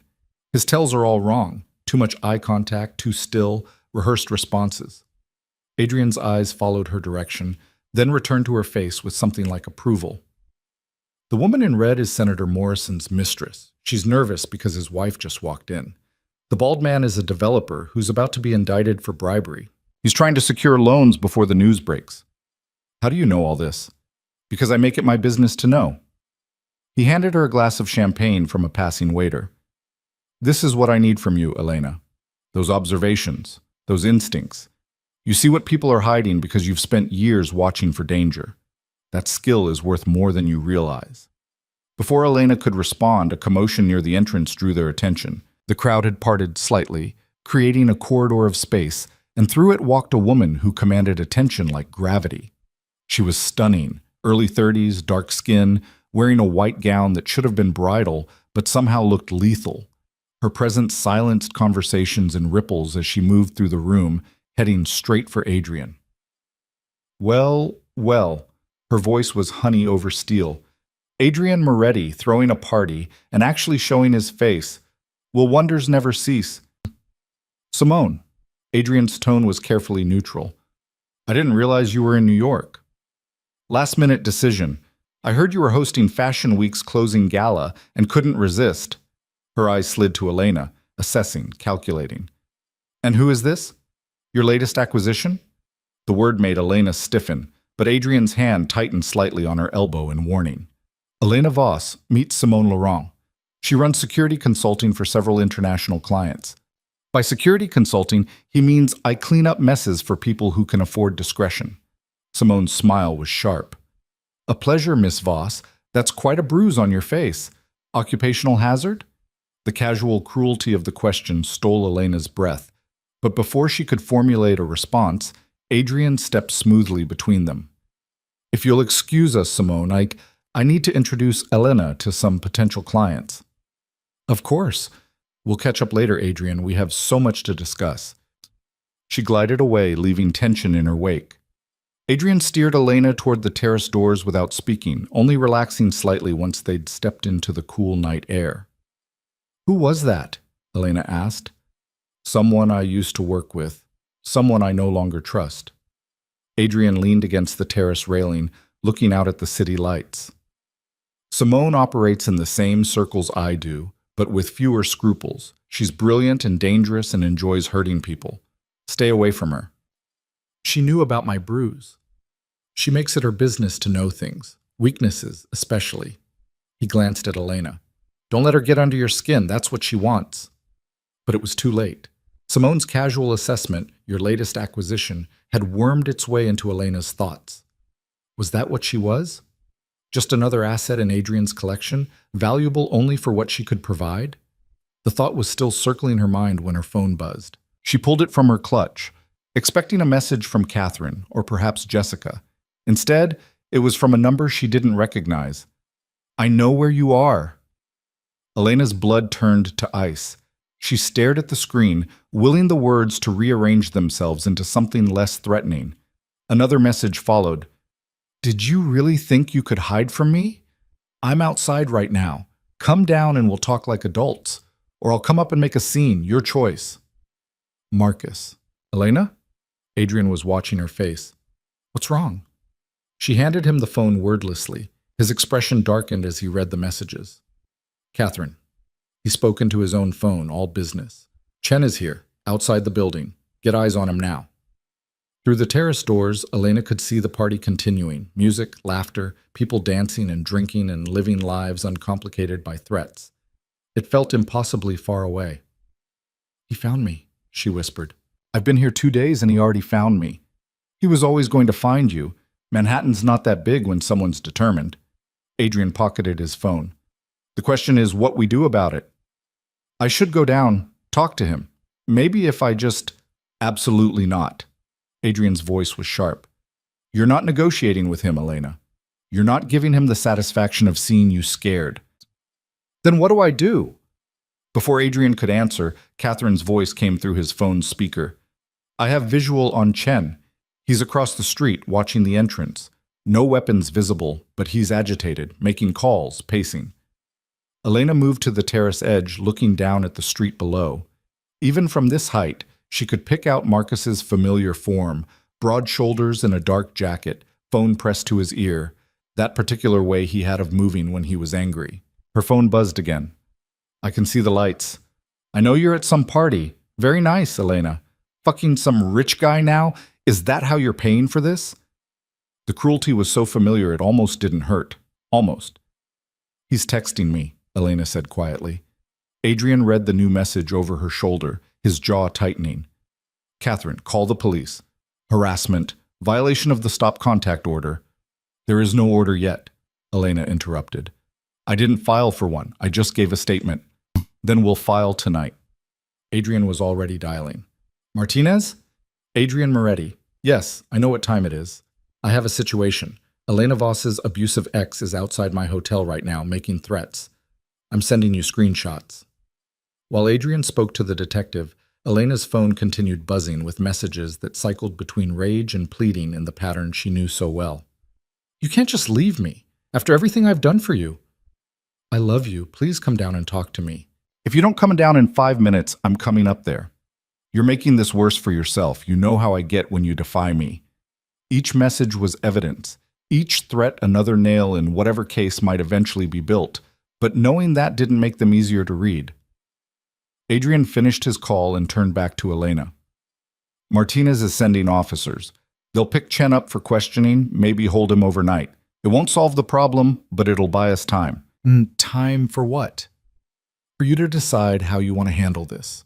Order of protection, pressing charges, whatever you need. His voice softened slightly. But Elena, you need to understand, men like Chen don't stop because you ask nicely. They stop when they're forced to. When the consequences of continuing become worse than the satisfaction of control. So what? I just keep hiding? Keep running?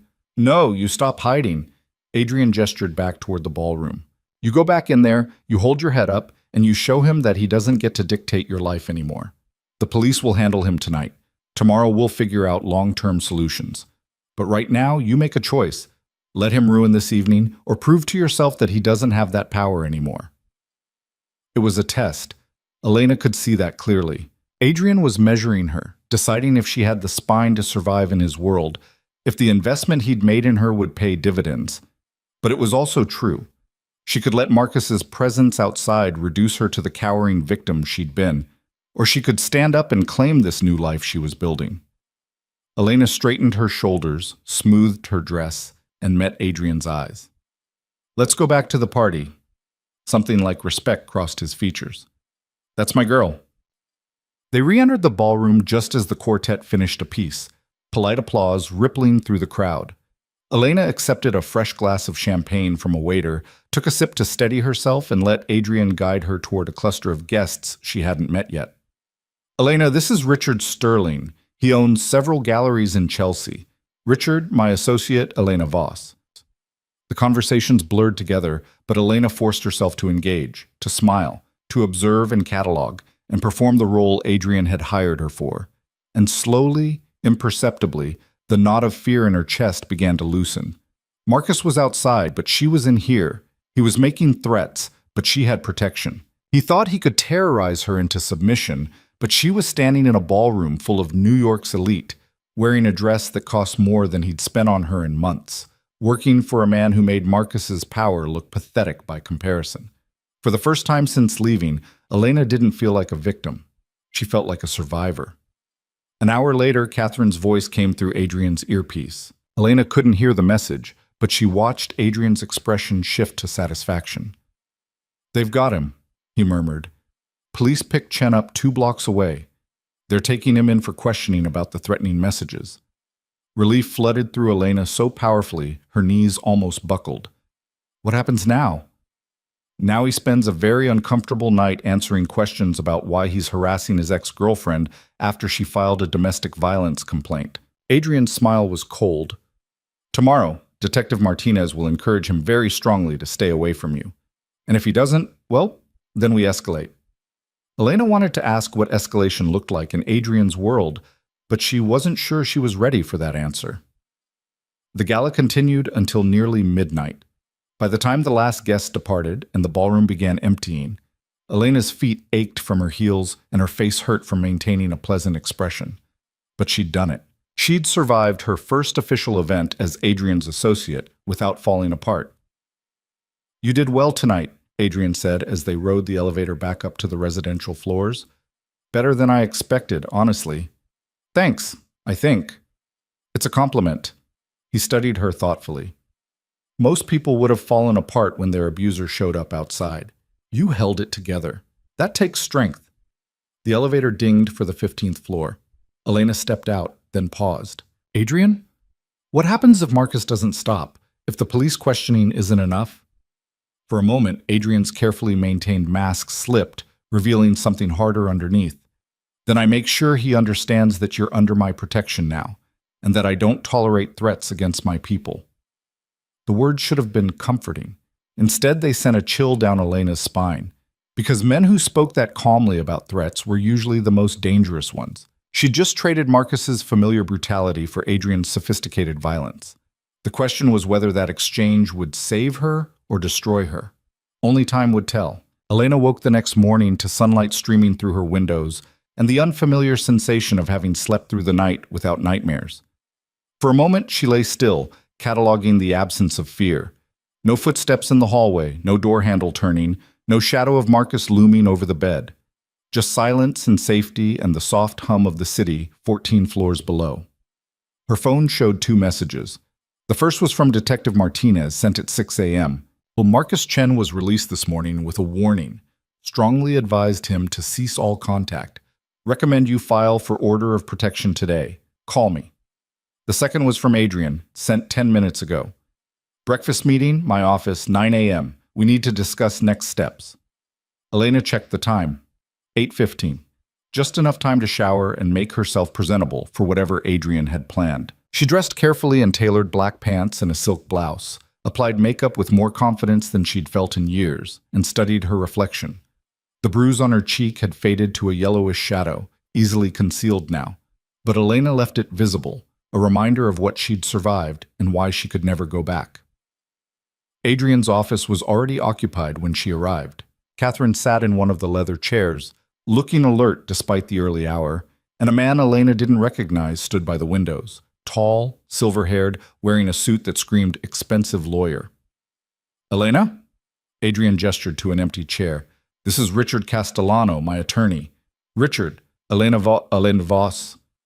Castellano's handshake was firm, his smile professional.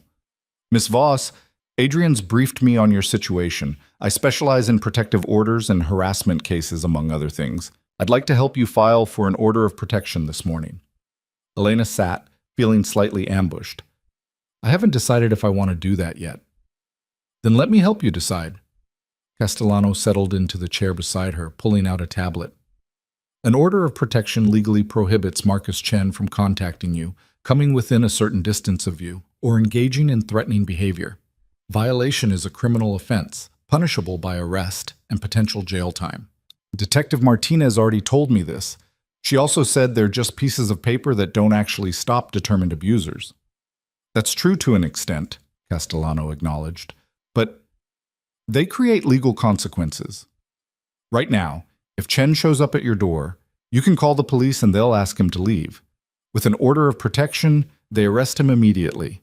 It shifts the burden of proof and gives you legal recourse. Catherine leaned forward. It also creates a paper trail. Every violation gets documented. If this escalates to the point where criminal charges are filed, that documentation matters. And if he ignores it? Elena asked. If he shows up anyway? Then we escalate. Adrian's voice was calm, final. But first we try the legal route. Give Chen a chance to walk away before things get ugly. Elena studied the 3 faces watching her, Adrian calculating and controlled, Catherine alert and ready, Castellano professionally sympathetic. They were all waiting for her decision, but the subtext was clear. This was a test of whether she'd commit to protecting herself or keep hoping Marcus would simply give up. All right, she said finally. Let's file the order. Castellano spent the next hour walking her through the process, filling out forms on his tablet, while Elena recounted the history of abuse. It was easier the second time, the words less jagged, though no less painful. When they finished, Castellano promised to file the petition that afternoon and have it served to Marcus by end of business. He'll have the opportunity to contest it in court, Castellano explained. But given the documented injuries, the police reports, and the threatening messages, I'm confident the judge will grant at least a temporary order. We'll argue for a full year at the hearing. After Castellano left, Catherine excused herself to coordinate security updates, leaving Elena alone with Adrian. "How are you holding up?" he asked, his tone softer than usual. "I don't know yet. Ask me after Marcus gets served." "Fair enough." Adrian moved to the windows, hands in his pockets. "I have another event tomorrow night. Smaller than the gala, more intimate. Dinner party at a client's penthouse in Tribeca. I'd like you there." Elena's stomach clenched. The gala had been overwhelming enough, and she'd had champagne and crowds to hide behind. An intimate dinner party meant closer scrutiny, fewer escape routes. What kind of client? The kind who moves money across borders without asking too many questions about where it came from. Adrian's reflection in the window was unreadable. His name is Vincent Calabresi. He owns a chain of luxury car dealerships, some real estate in Miami, and probably half a dozen businesses I don't know about. He's hosting a small gathering for potential investors in a new venture. And you want me to observe? I want you to tell me if anyone at that dinner is lying about their interest in Calabresi's venture. If anyone seems nervous, out of place, asking the wrong questions. Adrian turned to face her.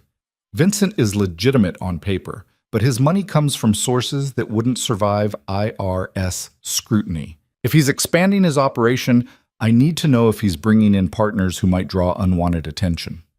It was the most explicit Adrian had been about the less-than-legal aspects of his world.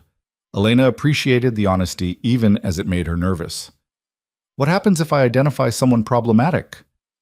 I have a conversation with Vincent. Suggest he reconsider his partnership. What he does with that information is his business. Adrian's expression remained neutral. I'm not asking you to do anything dangerous, Elena. Just watch and report.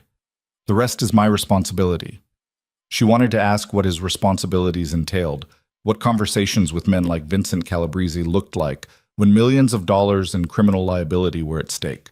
But part of her didn't want to know the answer yet. What time tomorrow? 7, cocktail attire. Catherine will drive you. Elena nodded, already planning which dress to wear, what questions to prepare for.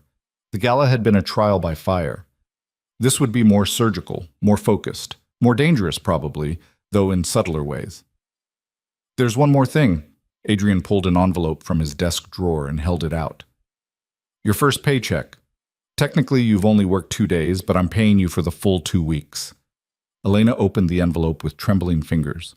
Inside was a check for over $4,000. $4,000 for attending a gala and agreeing to go to a dinner party. The absurdity of it made her want to laugh and cry simultaneously. This is too much. It's exactly what we agreed on. $7,000 monthly, paid bi-weekly. Adrian's tone was matter-of-fact. Open a bank account today. Deposit it. Start building financial independence. Financial independence. The words felt foreign, impossible. Elena had spent 2 years dependent on Marcus for every dollar, every meal, every basic necessity. The idea of having her own money, her own account, her own resources, it was intoxicating and terrifying in equal measure. Thank you, she managed. Don't thank me. You're earning it. Adrian's phone buzzed and he glanced at it, expression tightening. I need to take this. Catherine will help you with the bank account if you need assistance. He was already answering the call as Elena left, his tone shifting to the clipped efficiency of business. She clutched the check in her hand and rode the elevator down to the lobby, still half convinced this was all some elaborate dream she'd wake from to find herself back in Marcus's apartment. But the check was real. The suite upstairs was real. The bruises fading on her skin and the freedom to walk out the Meridian's front doors without asking permission, all real. Elena opened a bank account at the Chase branch 3 blocks away, depositing the check and watching the teller's professional smile widen slightly when she saw the amount. By the time Elena left, she had a checking account, a savings account, and a debit card with her name embossed on it. Such a small thing, such an enormous thing. She was walking back to the hotel, lost in thought, when a voice behind her made every muscle in her body lock up. Elena. She knew before turning around, recognized the timbre of his voice like a familiar nightmare. Marcus stood on the sidewalk 15 feet away, hands in his jacket pockets. that careful expression on his face that used to precede his worst rages. Don't. Elena's voice came out steadier than she felt. Don't come any closer. I just want to talk. 5 minutes. Please. He took a step forward, and Elena instinctively stepped back. Baby, this is crazy. Whatever you think I did, I don't think, I know. I have photographs, medical documentation, police reports. Her hand found her phone in her pocket. And you're about to have a restraining order served on you, so this conversation is already a violation. Marcus's expression flickered. Surprise, then calculation, then that familiar anger barely held in check. You went to the police? After everything I've done for you? You mean after everything you did to me? I never... He caught himself, glanced around at the pedestrians passing on either side, lowered his voice. You're making a mistake. That hotel, that guy you're with, you think he cares about you. He's using you, Elena, just like you're using him for his money. The accusation should have stung. Instead, Elena felt oddly calm, because even if Adrian was using her, at least the terms were clear. At least she was compensated. At least she had the freedom to leave if she chose. Marcus had given her none of those things. I need you to leave, she said clearly. Stop calling. Stop texting. Stop showing up places I am. We're done, Marcus, completely done. You don't mean that. He took another step forward, his hand reaching out. Come home. We can fix this. I'll get help, therapy, whatever you want. Just come home. It was the same script he'd used after every violent episode. Promises of change, commitments to counseling, declarations that this time would be different. And every time, Elena had wanted to believe him badly enough that she'd ignored the evidence that nothing ever actually changed. Not this time. No. The word felt powerful, final. I'm not coming home. I'm not fixing this. There is no this anymore. You need to accept that and move on. Marcus's face hardened, the mask slipping to reveal the anger underneath. You think you're better than me now? Because you're fucking some rich asshole who owns a hotel? I think I deserve better than being hit. That's a pretty low bar, Marcus, and you couldn't clear it. Before he could respond, a familiar black SUV pulled up to the curb. Catherine emerged from the driver's seat, her body language radiating controlled threat. Miss Voss, is there a problem here? Elena had never been so relieved to see another human being. No problem. Mr. Chen was just leaving. Catherine's eyes never left Marcus. I suggest you do that, now. Unless you'd like me to call the police and explain how you're harassing Miss Voss in violation of the order of protection that's being served to you this afternoon. Marcus's jaw clenched. For a moment, Elena thought he might escalate, might do something stupid that would get him arrested right there on the street. But whatever he saw in Catherine's expression made him reconsider. This isn't over, he said quietly, the words clearly meant for Elena alone. Yes, Elena replied. It is. She let Catherine guide her into the SUV, refusing to look back as they pulled into traffic. But her hands were shaking, adrenaline flooding her system now that the immediate threat had passed. You handled that well, Catherine said as they drove. Stayed calm, didn't engage beyond what was necessary. I thought I was going to throw up. But you didn't. That's what matters. Catherine glanced at her in the rearview mirror. For what it's worth, men like Chen are cowards. They rely on intimidation and control because they're terrified of women who won't submit. You stood your ground. That scares him more than anything else you could do. Elena wanted to believe that. Wanted to think that standing up to Marcus would make him back down, accept defeat, leave her alone. But she'd seen the look in his eyes. The barely contained rage, the wounded pride, the absolute conviction that she belonged to him. Marcus wasn't done. Not even close. The rest of the day passed in a blur of administrative tasks, getting her new debit card, buying groceries to stock her suite's kitchen, avoiding the urge to check her phone every 5 minutes for threatening messages. By evening, Elena felt wrung out, exhausted by the constant vigilance required to navigate her new life. She was heating up soup from room service when her phone rang. Jessica's name appeared on the screen. Hey, Elena answered, surprised by how much relief flooded through her at the familiar voice. Hey yourself. I've been thinking about you all day. How are you holding up?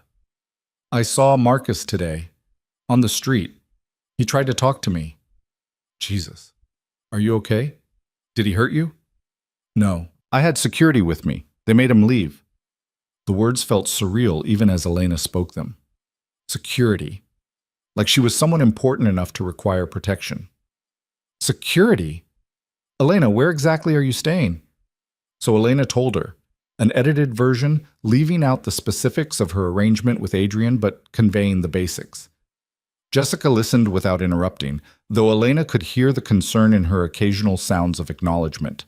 I don't know if this is good or bad, Jessica said finally. On one hand, you're safe and you have resources. On the other hand, you're working for someone you barely know doing vaguely defined work at sketchy events. I know how it sounds. Do you?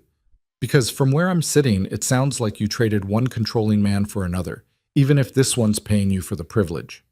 The observation cut deep because Elena had been thinking the same thing, but hearing it from Jessica made it harder to dismiss. It's not the same, Elena said, more defensively than she intended. Adrian doesn't hit me, doesn't scream at me, doesn't tell me what to wear or who to talk to or how to spend my time. He just pays me to attend events and observe people. And you're living in his hotel, working for his company, dependent on him for housing and income. A pause. I'm not trying to be a bitch, Elena. I'm trying to make sure you're not just swapping one cage for another. Elena's throat tightened. What else was I supposed to do? I have $300 to my name and an ex-boyfriend who won't stop hunting me. Adrian offered me a way out. Maybe it's not perfect, but it's better than where I was. I know it is. Jessica's voice softened. I just worry about you. You've been through so much and I don't want to see you get hurt again. I'm being careful. Are you? Because from what you've told me, this Adrian guy operates in some pretty gray areas. What happens if you witness something illegal? If you become a liability? Elena didn't have a good answer to that.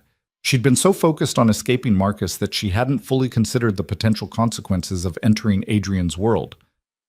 Can we get coffee soon? Jessica asked. I want to see you. Make sure you're really okay. Soon, I promise. There's just some stuff I need to handle first. After they hung up, Elena sat in her silent suite and stared out at the city. Jessica's concerns echoed in her mind, mixing with her own doubts. Was she really free, or had she just traded one form of captivity for another? The difference, she decided, was choice. Adrian had laid out the terms of their arrangement clearly. She'd signed a contract with an exit clause. She could leave if she wanted, even if there would be consequences. Marcus had never given her that option. Her phone buzzed with a text from an unknown number. Elena's heart jumped, expecting another message from Marcus. Instead, it was a photo, a legal document with an official seal. The order of protection granted by a judge prohibiting Marcus Chen from contacting or approaching Elena Voss within 500 feet. A second message followed from Castellano. Served 1 hour ago. Chen accepted service without incident. You're legally protected now. Legally protected. The words should have brought relief. Instead, Elena just felt tired. Because she knew Marcus. Knew how he thought, how he operated, how he reacted when told he couldn't have something he considered his. A piece of paper wasn't going to stop him. The dinner party in Tribeca the following evening occupied a penthouse that made even the Meridian's luxury look modest by comparison. Vincent Calabrese's home was all glass walls and modern art, the kind of studied minimalism that costs millions to achieve. Elena arrived with Adrian in the back of a town car, wearing a black cocktail dress that Catherine had assured her struck exactly the right balance between elegant and forgettable. Her role tonight was to observe, not to be observed. Remember, Adrian murmured as they rode the private elevator up to the penthouse, you're here as my associate. If anyone asks, you consult on event planning and guest relations. Keep it vague. And what am I actually looking for? Anything that feels off. People who seem nervous around Calabrese. Anyone asking too many questions about his business operations. Guests who seem more interested in gathering information than investing money. The elevator doors opened directly into the penthouse. Vincent Calabrese himself stood in the expansive foyer, a man in his 50s with silver hair and the kind of tan that came from owning property in warm climates. His smile was practiced, his handshake firm. Adrian, good to see you, my friend, and this must be the lovely Miss Voss I've heard about. Elena accepted his kiss on both cheeks, noting the expensive cologne and the calculating way his eyes assessed her. Not sexually. This was purely professional evaluation, determining her potential value or threat level. A pleasure to meet you, Mr. Calabrese. Vincent, please. Any associate of Adrian's is a friend of mine. He gestured toward the living room where other guests were already mingling. Come, have a drink. We'll eat in an hour. Well, the gathering was smaller than the gala, perhaps 15 people total, all dressed in expensive casual wear, all radiating the particular confidence that came from having more money than they could spend in a lifetime.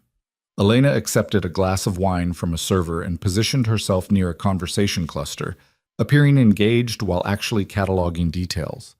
There was a couple in their 40s discussing yacht maintenance, a trio of men arguing good-naturedly about cryptocurrency, a woman who appeared to be Vincent's wife, holding court near the windows with stories about their recent trip to the Amalfi Coast. And there, standing slightly apart from the others, was a man who didn't quite fit. He was younger than most of the guests, early 30s, wearing a suit that was expensive but not quite expensive enough. His body language was wrong too, shoulders slightly hunched, eyes darting around the room, drink held but not consumed. Everything about him screamed nervous energy barely contained. Elena moved closer, positioning herself within earshot of his conversation with an older gentleman she didn't recognize. So you're interested in Vincent's new venture? The older man was asking. Very interested. I think there's real potential for growth in the luxury automotive market, especially with the pivot toward electric vehicles. The younger man's voice was confident, practiced, but his hands were shaking slightly. And you have the capital to invest at the level Vincent's looking for? Absolutely. My firm specializes in emerging market opportunities. We're very excited about this partnership. It was perfectly plausible, perfectly reasonable, and completely, obviously a lie. Elena caught Adrian's eye across the room and gave the subtlest nod toward the nervous man. Adrian's expression didn't change, but she saw him process the information, filing it away. Dinner was served in a dining room with a view of the Manhattan skyline that probably cost more per month than most people made in a year. Elena found herself seated between an investment banker and a real estate developer, both of whom spoke in the casual shorthand of people comfortable with obscene wealth. She played her role perfectly, asking polite questions, laughing at mediocre jokes, appearing interested while actually watching the nervous man across the table. He'd introduced himself as David Chen, no relation to Marcus, he joked, though Elena's stomach had clenched at the name anyway. David Chen picked at his food, drank too much wine, and asked surprisingly detailed questions about Vincent's business operations. Questions that suggested either genuine due diligence or something more problematic. How do you handle regulatory compliance across your various holdings? David asked during the main course. The automotive industry has such stringent oversight. Vincent's smile didn't waver. We have excellent legal counsel. They ensure everything we do is above board. Of course. I just meant with operations in multiple states, different jurisdictions. It must be complex to navigate. That's what I pay lawyers for. Vincent's tone had cooled slightly. Why do you ask? Just curious. Due diligence, you know. But it wasn't just due diligence. Elena could see it in the way David's jaw tightened, the way his eyes tracked Vincent's responses. He was fishing for information, trying to identify vulnerabilities or inconsistencies. He was either a very paranoid investor or something else entirely. The evening continued with after-dinner drinks and dessert.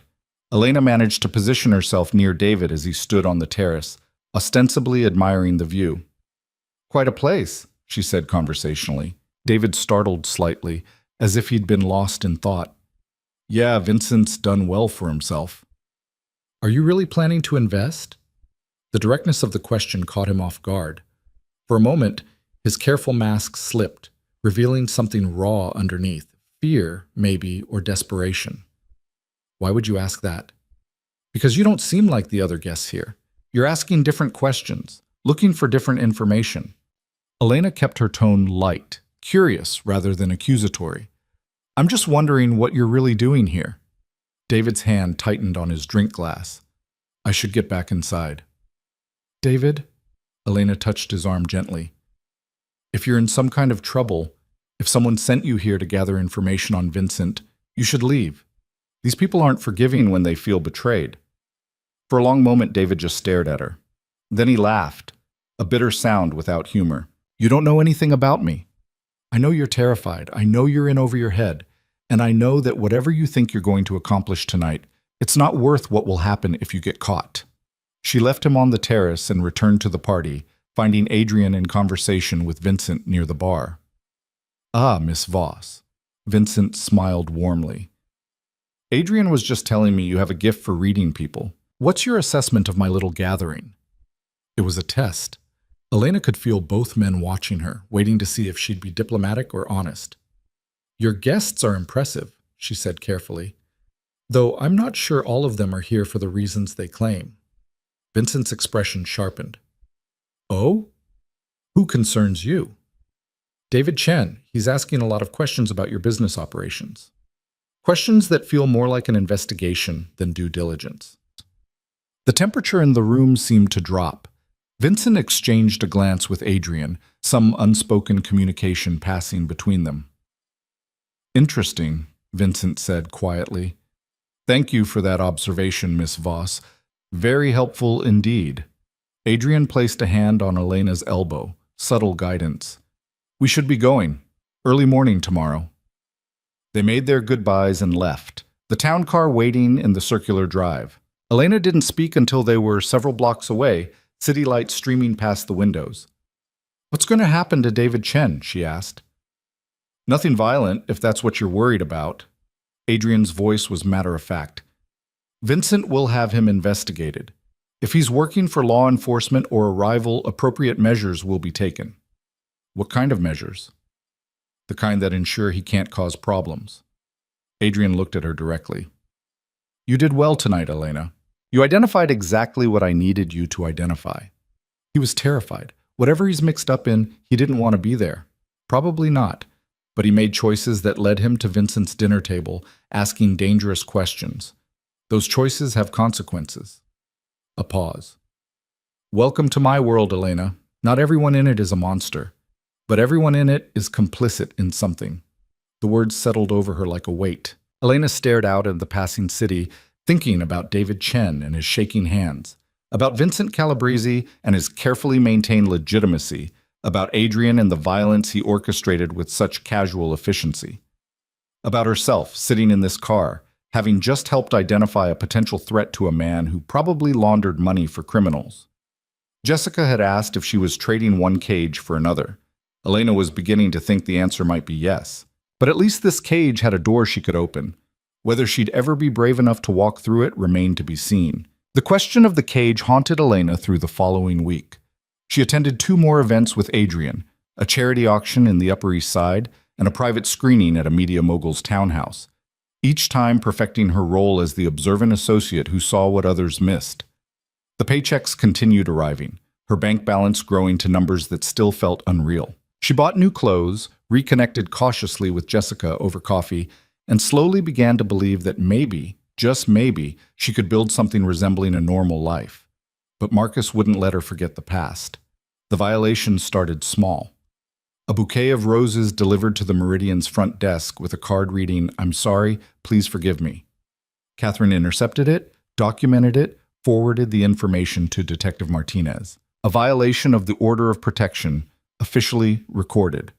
Then came the emails to her new account, long, rambling messages that cycled between apology and accusation. "You're destroying my life," one read. "Everyone at work knows you filed false charges. My career is ruined because of your lies." Another arrived the same day. "I love you. I'll always love you. Please just talk to me. 5 minutes, that's all I ask." Each email was forwarded to Castellano, added to the growing file of violations. But Marcus was careful never to threaten directly, never to say anything that would constitute clear criminal harassment. He stayed just inside the boundaries of plausible deniability. Until he didn't. Elena was leaving the Meridian on a Thursday afternoon, heading to meet Jessica for lunch when she spotted him across the street. Marcus stood on the corner, not hiding, not approaching, just watching. When their eyes met, he smiled and raised his phone, snapping a photo. The message arrived 30 seconds later. "You look good. New dress? Guess that's what fucking rich men gets you." Elena's hands shook as she showed the message to Catherine, who'd appeared at her elbow the moment Marcus was spotted. "That's it," Catherine said grimly. "He's violated the order directly. We're calling the police now." But by the time officers arrived, Marcus had vanished into the afternoon crowd. The photo on Elena's phone proved he'd been there, but without witnesses to confirm he'd approached within 500 feet, the violation was harder to prosecute. "He's testing boundaries," Detective Martinez explained when she called that evening, "seeing how much he can get away with. The good news is, we're building a strong case for stalking and harassment. The bad news is, these cases take time." "How much time?" Elena asked, though she already knew the answer would be unsatisfying. "Weeks? Maybe months? We need to establish a clear pattern of behavior, gather enough evidence to convince a prosecutor to file charges." Martinez's voice softened. "I know that's not what you want to hear, but you're doing everything right, documenting every contact, reporting every violation. Eventually, we'll have enough to put him away." Eventually. The word offered no comfort. That night, Elena stood at her suite's windows and watched the city below, thinking about David Chen and the choices that had led him to Vincent Calabrese's table. About the consequences Adrian had mentioned so casually. About the difference between the violence Marcus inflicted with his fists and the violence men like Adrian orchestrated with phone calls and money. Her phone rang. Adrian's name appeared on the screen. "We need to talk," he said without preamble. "My office. Now." The tension in his voice sent alarm bells ringing. Elena grabbed her jacket and headed for the elevator, mind racing through possibilities. Had she done something wrong at the last event? Had Vincent discovered she'd warned David? Had Marcus escalated in ways she didn't know about yet? Adrian was standing by his windows when she entered, silhouetted against the city lights. He didn't turn around. "Marcus Chen violated the protection order again today," he said quietly. "I know." Catherine called the police. "I'm not talking about the photo." Now Adrian turned, and Elena saw something in his expression she'd never seen before, barely controlled fury. "2 hours ago, Chen showed up at your old coffee shop, told your former manager that you'd been kidnapped by a dangerous criminal, said I was holding you against your will, that you needed to be rescued." Elena's stomach dropped. "What?" "He was very convincing, apparently. Showed them photos of your bruises, said he had proof I was the one who hurt you. Your manager called the police. They're currently investigating whether you're here of your own free will or if you're a trafficking victim." The absurdity of it would have been funny if it weren't so dangerous. Marcus had taken the evidence of his own violence and weaponized it against Adrian, twisting the narrative to paint himself as the concerned ex-boyfriend and Adrian as the abuser. It was brilliant, in a sick way. Exactly the kind of manipulation Marcus excelled at. "I'll call Detective Martinez," Elena said. "Explain what's actually happening. She knows the real story." "Martinez is already on it. She vouched for you, explained the domestic violence history, made it clear that you're here voluntarily." Adrian's jaw tightened. "But Elena, this is a problem. Chen is escalating in ways that could damage both of us. He's trying to make me look like a criminal trafficking vulnerable women. That kind of publicity could destroy my businesses, trigger investigations I can't afford." The subtext was clear. Marcus wasn't just threatening Elena anymore. He was threatening Adrian's entire operation, and men like Adrian didn't tolerate threats. "What are you going to do?" Elena asked, though part of her didn't want to know the answer. Adrian was quiet for a long moment, staring out at the city. When he finally spoke, his voice was cold, measured, devoid of emotion. "I'm going to give Marcus Chen exactly one opportunity to walk away. A meeting, somewhere neutral, where I explain very clearly what will happen if he continues harassing you. If he's smart, he'll take the warning and disappear. If he's not..." Adrian trailed off. "Then we handle it differently." "Handle it how?" "However necessary." Adrian met her eyes. "I told you I protect what's mine. You work for me, you live in my building, that makes you my responsibility. Chen needs to understand that touching you has consequences beyond legal filings and police reports." Elena's mouth went dry. This was the moment, the point where Adrian's world revealed its true nature, where the sophisticated veneer cracked to show the violence underneath. She could stop this, refuse to let Adrian get involved, insist on handling Marcus through official channels only. But official channels were failing. Marcus had violated the protection order repeatedly with minimal consequences. He'd tried to have her arrested as a trafficking victim. He was escalating, getting bolder, more creative in his attacks. And Elena was tired of being afraid. "When is this meeting?" she asked. "Tomorrow night. I'll have Catherine bring him to a location of my choosing." Adrian's expression was unreadable. "You don't need to be there. In fact, I'd prefer if you weren't." "No." The word came out stronger than Elena expected. "If you're doing this because of me, I should be there. I should face him." "Elena, I need to do this, Adrian. I need to look him in the eye and make it clear that I'm not his victim anymore, that he doesn't get to terrorize me into submission." She took a breath. "Please, let me be there." Something shifted in Adrian's expression. Respect, maybe, or recognition of a strength he hadn't expected to find. He studied her for a long moment before nodding. "All right, but you follow my lead. No confrontation unless I say so." "Understood?" "Understood." The next 24 hours felt like waiting for an execution. Elena went through the motions of her day: breakfast, email, a phone call with Castellano about the latest violations, but her mind was elsewhere, replaying every possible scenario for how the meeting might unfold. Jessica called around noon, her voice tight with concern. "Elena, I just got a weird message from Marcus. He's asking if I've seen you, saying you're in danger, that some guy is holding you hostage. What the hell is going on?" So Elena told her everything: the protection order, the escalating violations, Marcus's attempt to frame Adrian as her captor. Jessica listened in increasingly horrified silence. "This is insane," Jessica said finally. "Elena, you need to get law enforcement more involved. FBI, someone with actual power to stop him. And I'm handling it." "Are you?" "Because from where I'm sitting, it sounds like you're letting your boss, who you barely know, and who operates in extremely gray legal areas, handle it for you." A pause. "I'm worried about you. This whole situation, it's spiraling." "I know it is. But Marcus won't stop unless someone makes him stop. The legal system is too slow, too limited. Adrian can do things the police can't. That's what scares me." Jessica's voice was quiet. "What if Adrian's solution is worse than the problem?" Elena didn't have an answer to that, because the truth was, she didn't know what Adrian was capable of.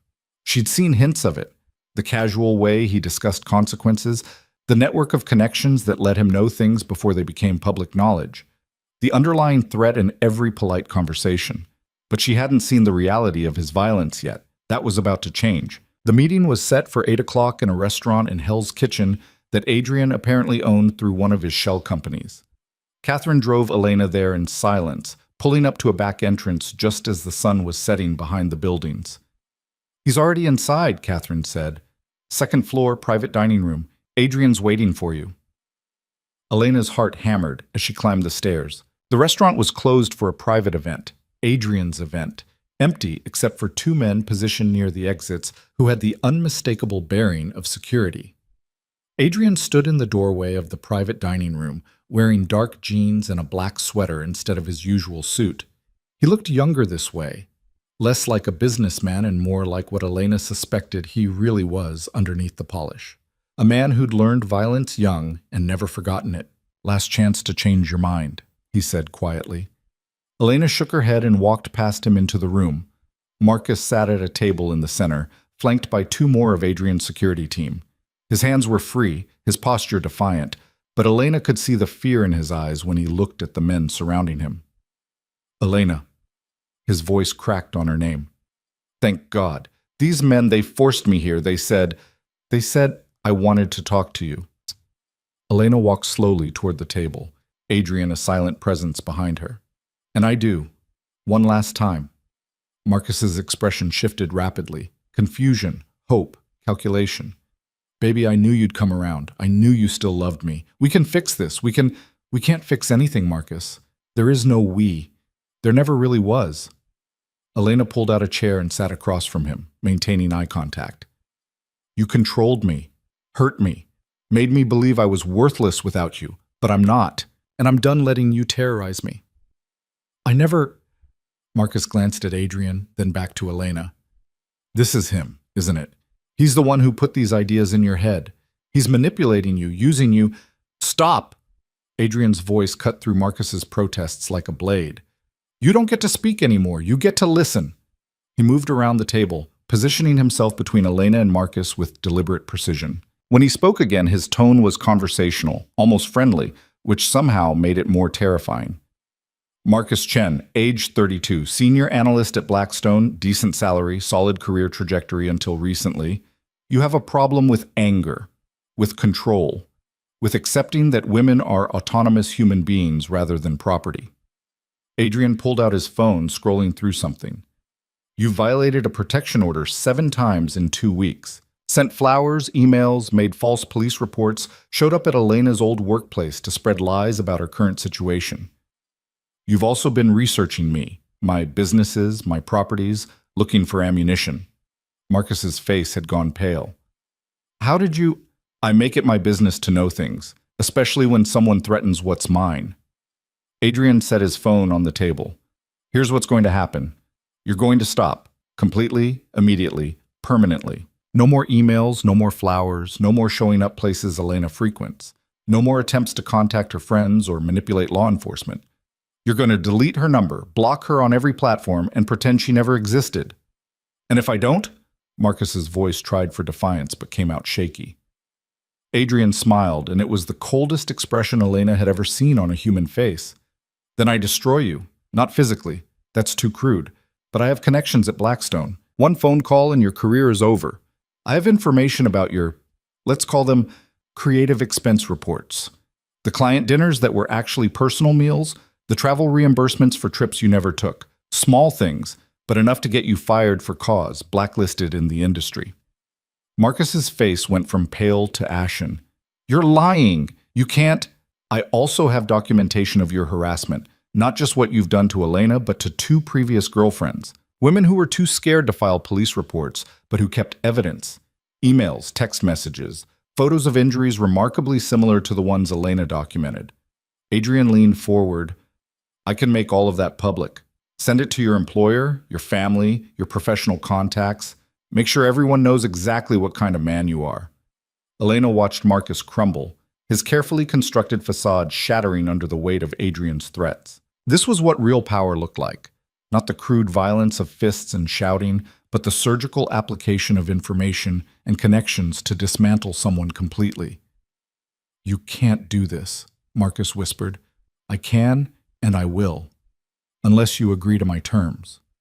Adrian straightened. Walk away. Disappear from Elena's life entirely. Do that, and I let you keep your job, your reputation, your comfortable existence. Continue harassing her, and I make sure you lose everything. The silence stretched out, broken only by Marcus's ragged breathing. Elena watched him, this man who'd terrorized her for 2 years, and felt nothing but tired pity. He looked small now, diminished, exactly what he'd always been underneath the aggression. A frightened boy playing at being a man. I need to hear it from you, Adrian said softly. Your agreement to these terms. Marcus's jaw worked, pride warring with self-preservation. Finally, he nodded. Say it out loud. I agree. I'll leave her alone. Not good enough. Adrian's voice hardened. I need specifics. What exactly are you agreeing to? Marcus closed his eyes, and when he spoke, the words came out defeated, broken. I'll stop contacting Elena. No calls, no texts, no emails. I won't go near her workplace or her friends. I won't file false reports or try to damage her reputation. I'll delete her information and move on with my life.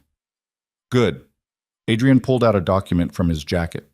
Sign this. It's a written agreement to the terms we just discussed, with specific penalties for violations. Break it, and I don't give you another warning. I just activate every consequence I outlined. Marcus signed with shaking hands, each stroke of the pen visible defeat. When he finished, Adrian took the document, folded it precisely, and handed it to one of his security team. You can go now. Catherine will drive you home. And Marcus? Adrian waited until Marcus met his eyes. If I hear that you've harassed any other woman the way you harassed Elena, this agreement becomes void.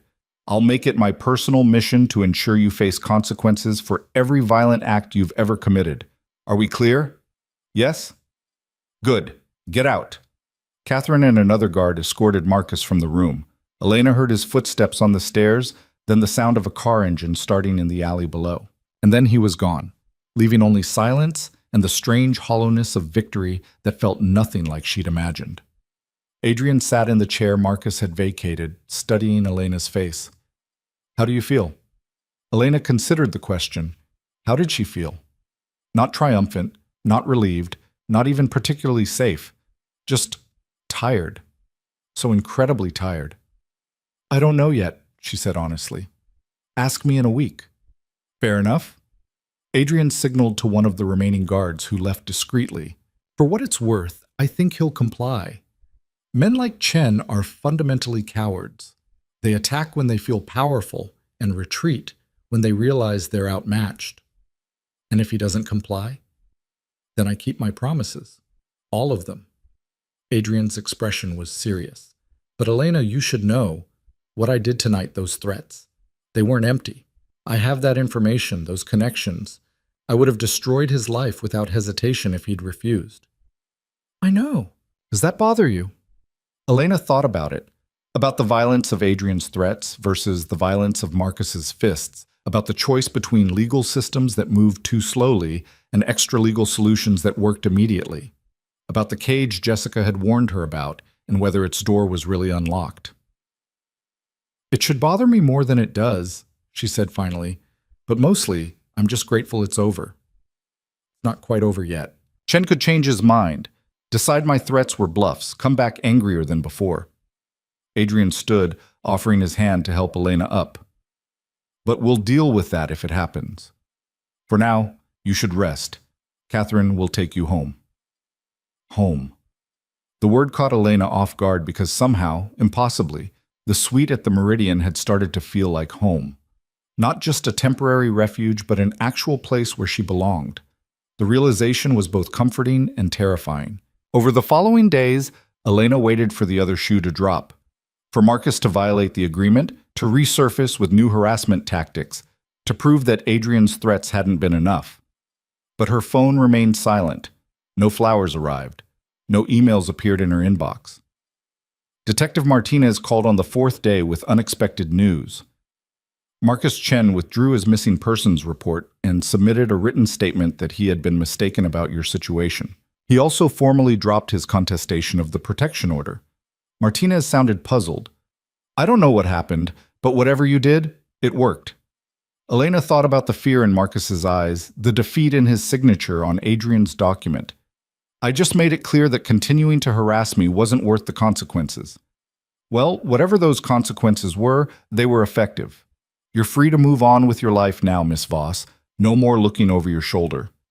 After the call ended, Elena stood at her windows and let herself cry. Not from sadness or fear, but from the sheer overwhelming relief of being free. Actually, truly free. No Marcus hunting her, no constant vigilance required, just the possibility of building a life on her own terms. Jessica's reaction to the news was more complicated.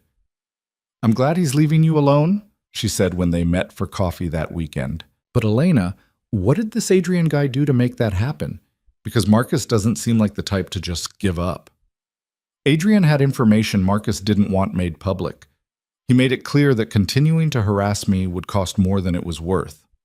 Elena stirred her latte, avoiding Jessica's eyes. It was effective. "So now you're indebted to a man who uses blackmail and intimidation to solve problems." "It wasn't like that, wasn't it?" Jessica leaned forward, voice intense. "Elena, I love you. I'm thrilled that you got away from Marcus, but I'm worried you've just traded one dangerous relationship for another. Adrian may not hit you, but he controls your housing, your income, your safety. That's still control." "It's different.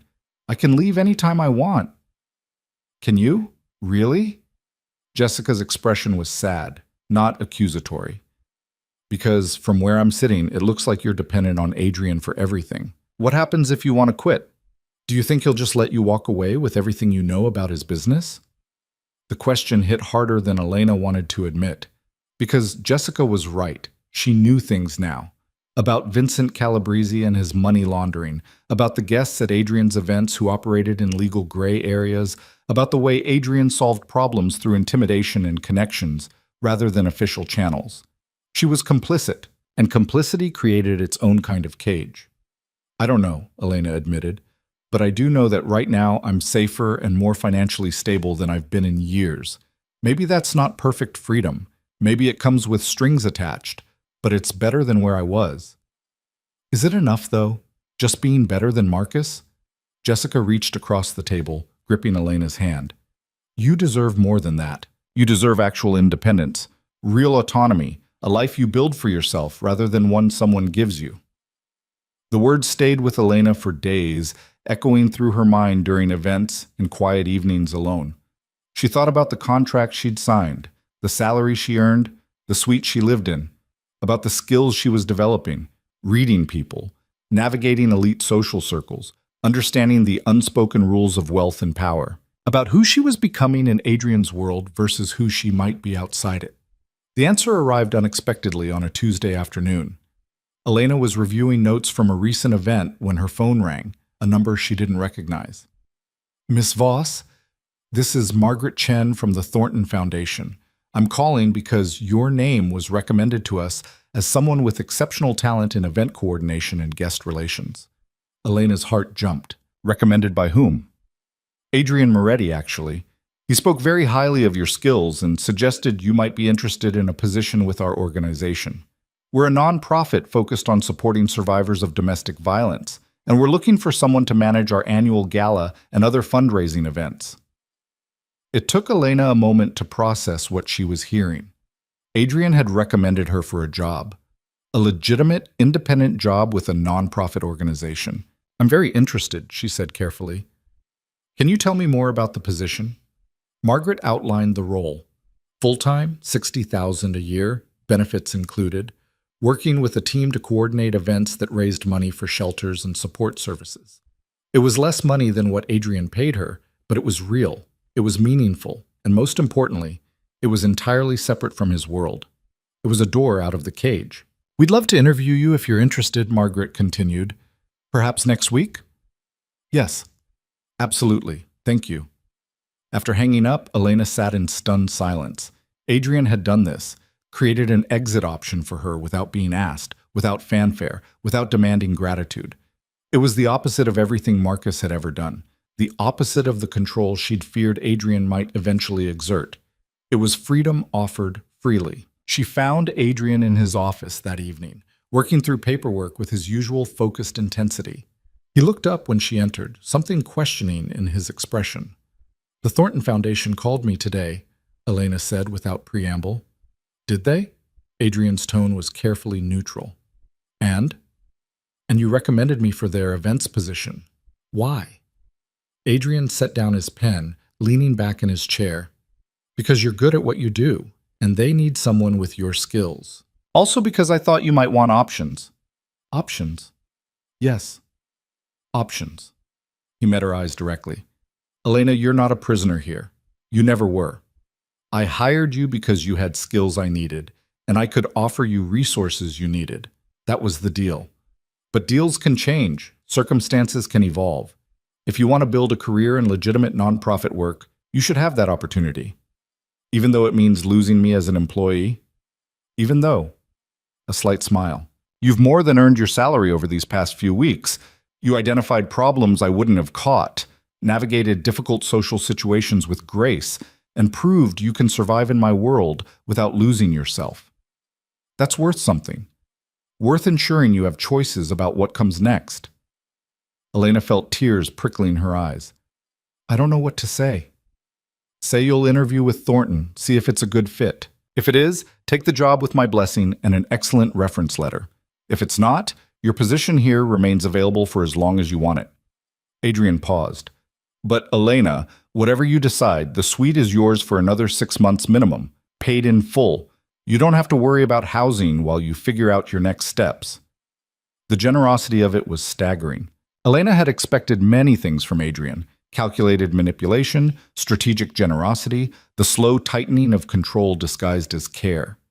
She hadn't expected actual, genuine concern for her well-being independent of what she could provide him. Why are you doing this? She whispered. Because I remember what it's like to have no options, to feel trapped by circumstances and desperate enough to make dangerous choices. Adrian's expression softened. I offered you a way out of one cage. I'm not interested in building you another one.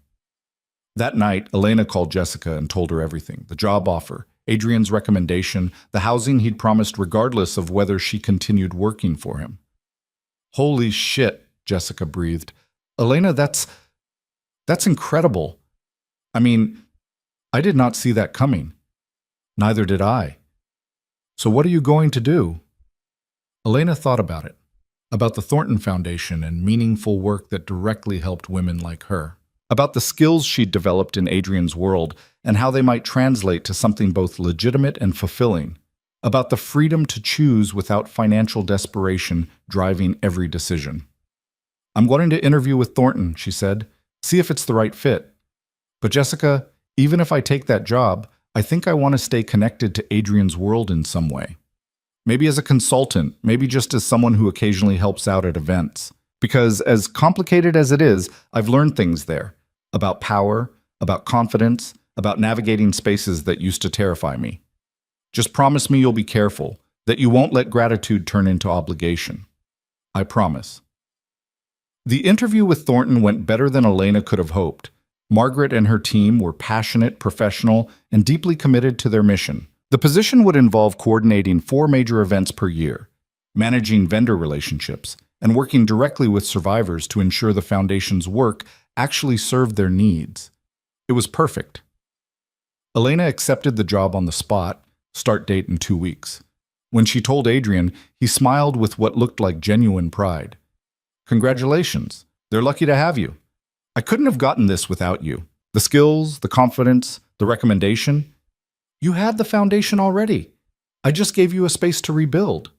Adrian stood, offering his hand for a formal shake. It's been a pleasure working with you, Miss Voss.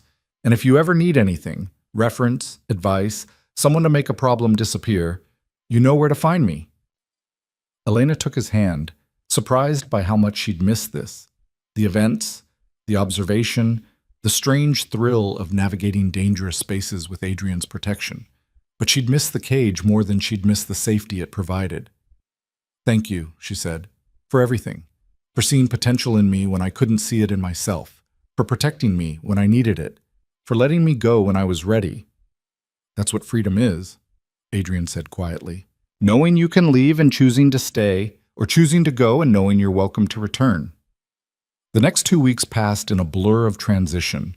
Elena worked her final events with Adrian, training a replacement he'd hired, a young woman named Sarah who reminded Elena painfully of herself just a few weeks earlier, running from something she couldn't name yet. Elena made sure Sarah knew about the resources available, the skills she'd need, the ways to maintain independence even while accepting Adrian's help, paying forward the gift she'd been given. On her last day as Adrian's employee, Elena packed up her things from the suite, not moving out since Adrian had insisted she stay rent-free for 6 months, but preparing for the psychological shift from dependent to independent. Jessica helped, providing running commentary and occasional tears. I can't believe how much has changed in just a month, Jessica said, wrapping a wine glass in newspaper. You went from terrified and broke to employed and safe. It's like watching someone transform. I'm still terrified sometimes, Elena admitted. Still have nightmares about Marcus. Still worry that this is all too good to be true and something will collapse. But you're handling it. Building something real. Jessica hugged her fiercely. I'm so proud of you, Elena. So proud. Elena's first day at the Thornton Foundation felt like stepping into a parallel universe. The office was small, crowded with donated furniture and whiteboards covered in fundraising goals. Her coworkers were earnest and overworked, fueled by coffee and genuine commitment to their cause. It was nothing like Adrian's sleek, controlled world. It was perfect. Margaret introduced Elena to the team, walked her through current projects, and left her with a stack of files about the upcoming winter gala. As Elena dove into the work, she felt something she hadn't experienced in years. Pure, uncomplicated purpose. This mattered. Not in the abstract way Adrian's events had mattered, where success meant protecting criminal enterprises from scrutiny, but in concrete, measurable ways. Every dollar they raised meant shelter beds for women fleeing violence, legal services, counseling, job training, everything Elena had needed when she left Marcus and couldn't access through official channels. She could do this. More than that, she could excel at it. 3 months into her new job, Elena received a text from an unknown number. Her stomach clenched instinctively before she read the message. Saw the article about Thornton's record-breaking gala. Well done. You found your calling. A.M. Adrian, reaching out just enough to let her know he was watching, proud, available if needed, but not demanding, not controlling, not trying to pull her back into his orbit. Exactly the kind of connection Elena could maintain safely. She typed back, "Thank you for everything." His response came immediately. "You earned it. The suite is yours for another 3 months if you need it. After that, you're on your own, as it should be." Elena smiled at her phone, then tucked it away and returned to work. 6 months after leaving Marcus, Elena signed the lease on her own apartment, a small one-bedroom in Brooklyn with good light and neighbors who seemed friendly but not intrusive. It wasn't the Meridian's luxury, but it was hers, paid for with money she'd earned doing meaningful work. Jessica helped her move in, along with 2 other friends Elena had slowly reconnected with over the months. They painted walls, assembled furniture from IKEA, and christened the space with cheap wine and laughter. "To new beginnings," Jessica toasted, raising her glass. "To freedom," Elena added. And finally, impossibly, she meant it. Marcus became a ghost, a memory that occasionally surfaced in nightmares or moments of unexpected fear, but no longer a present threat.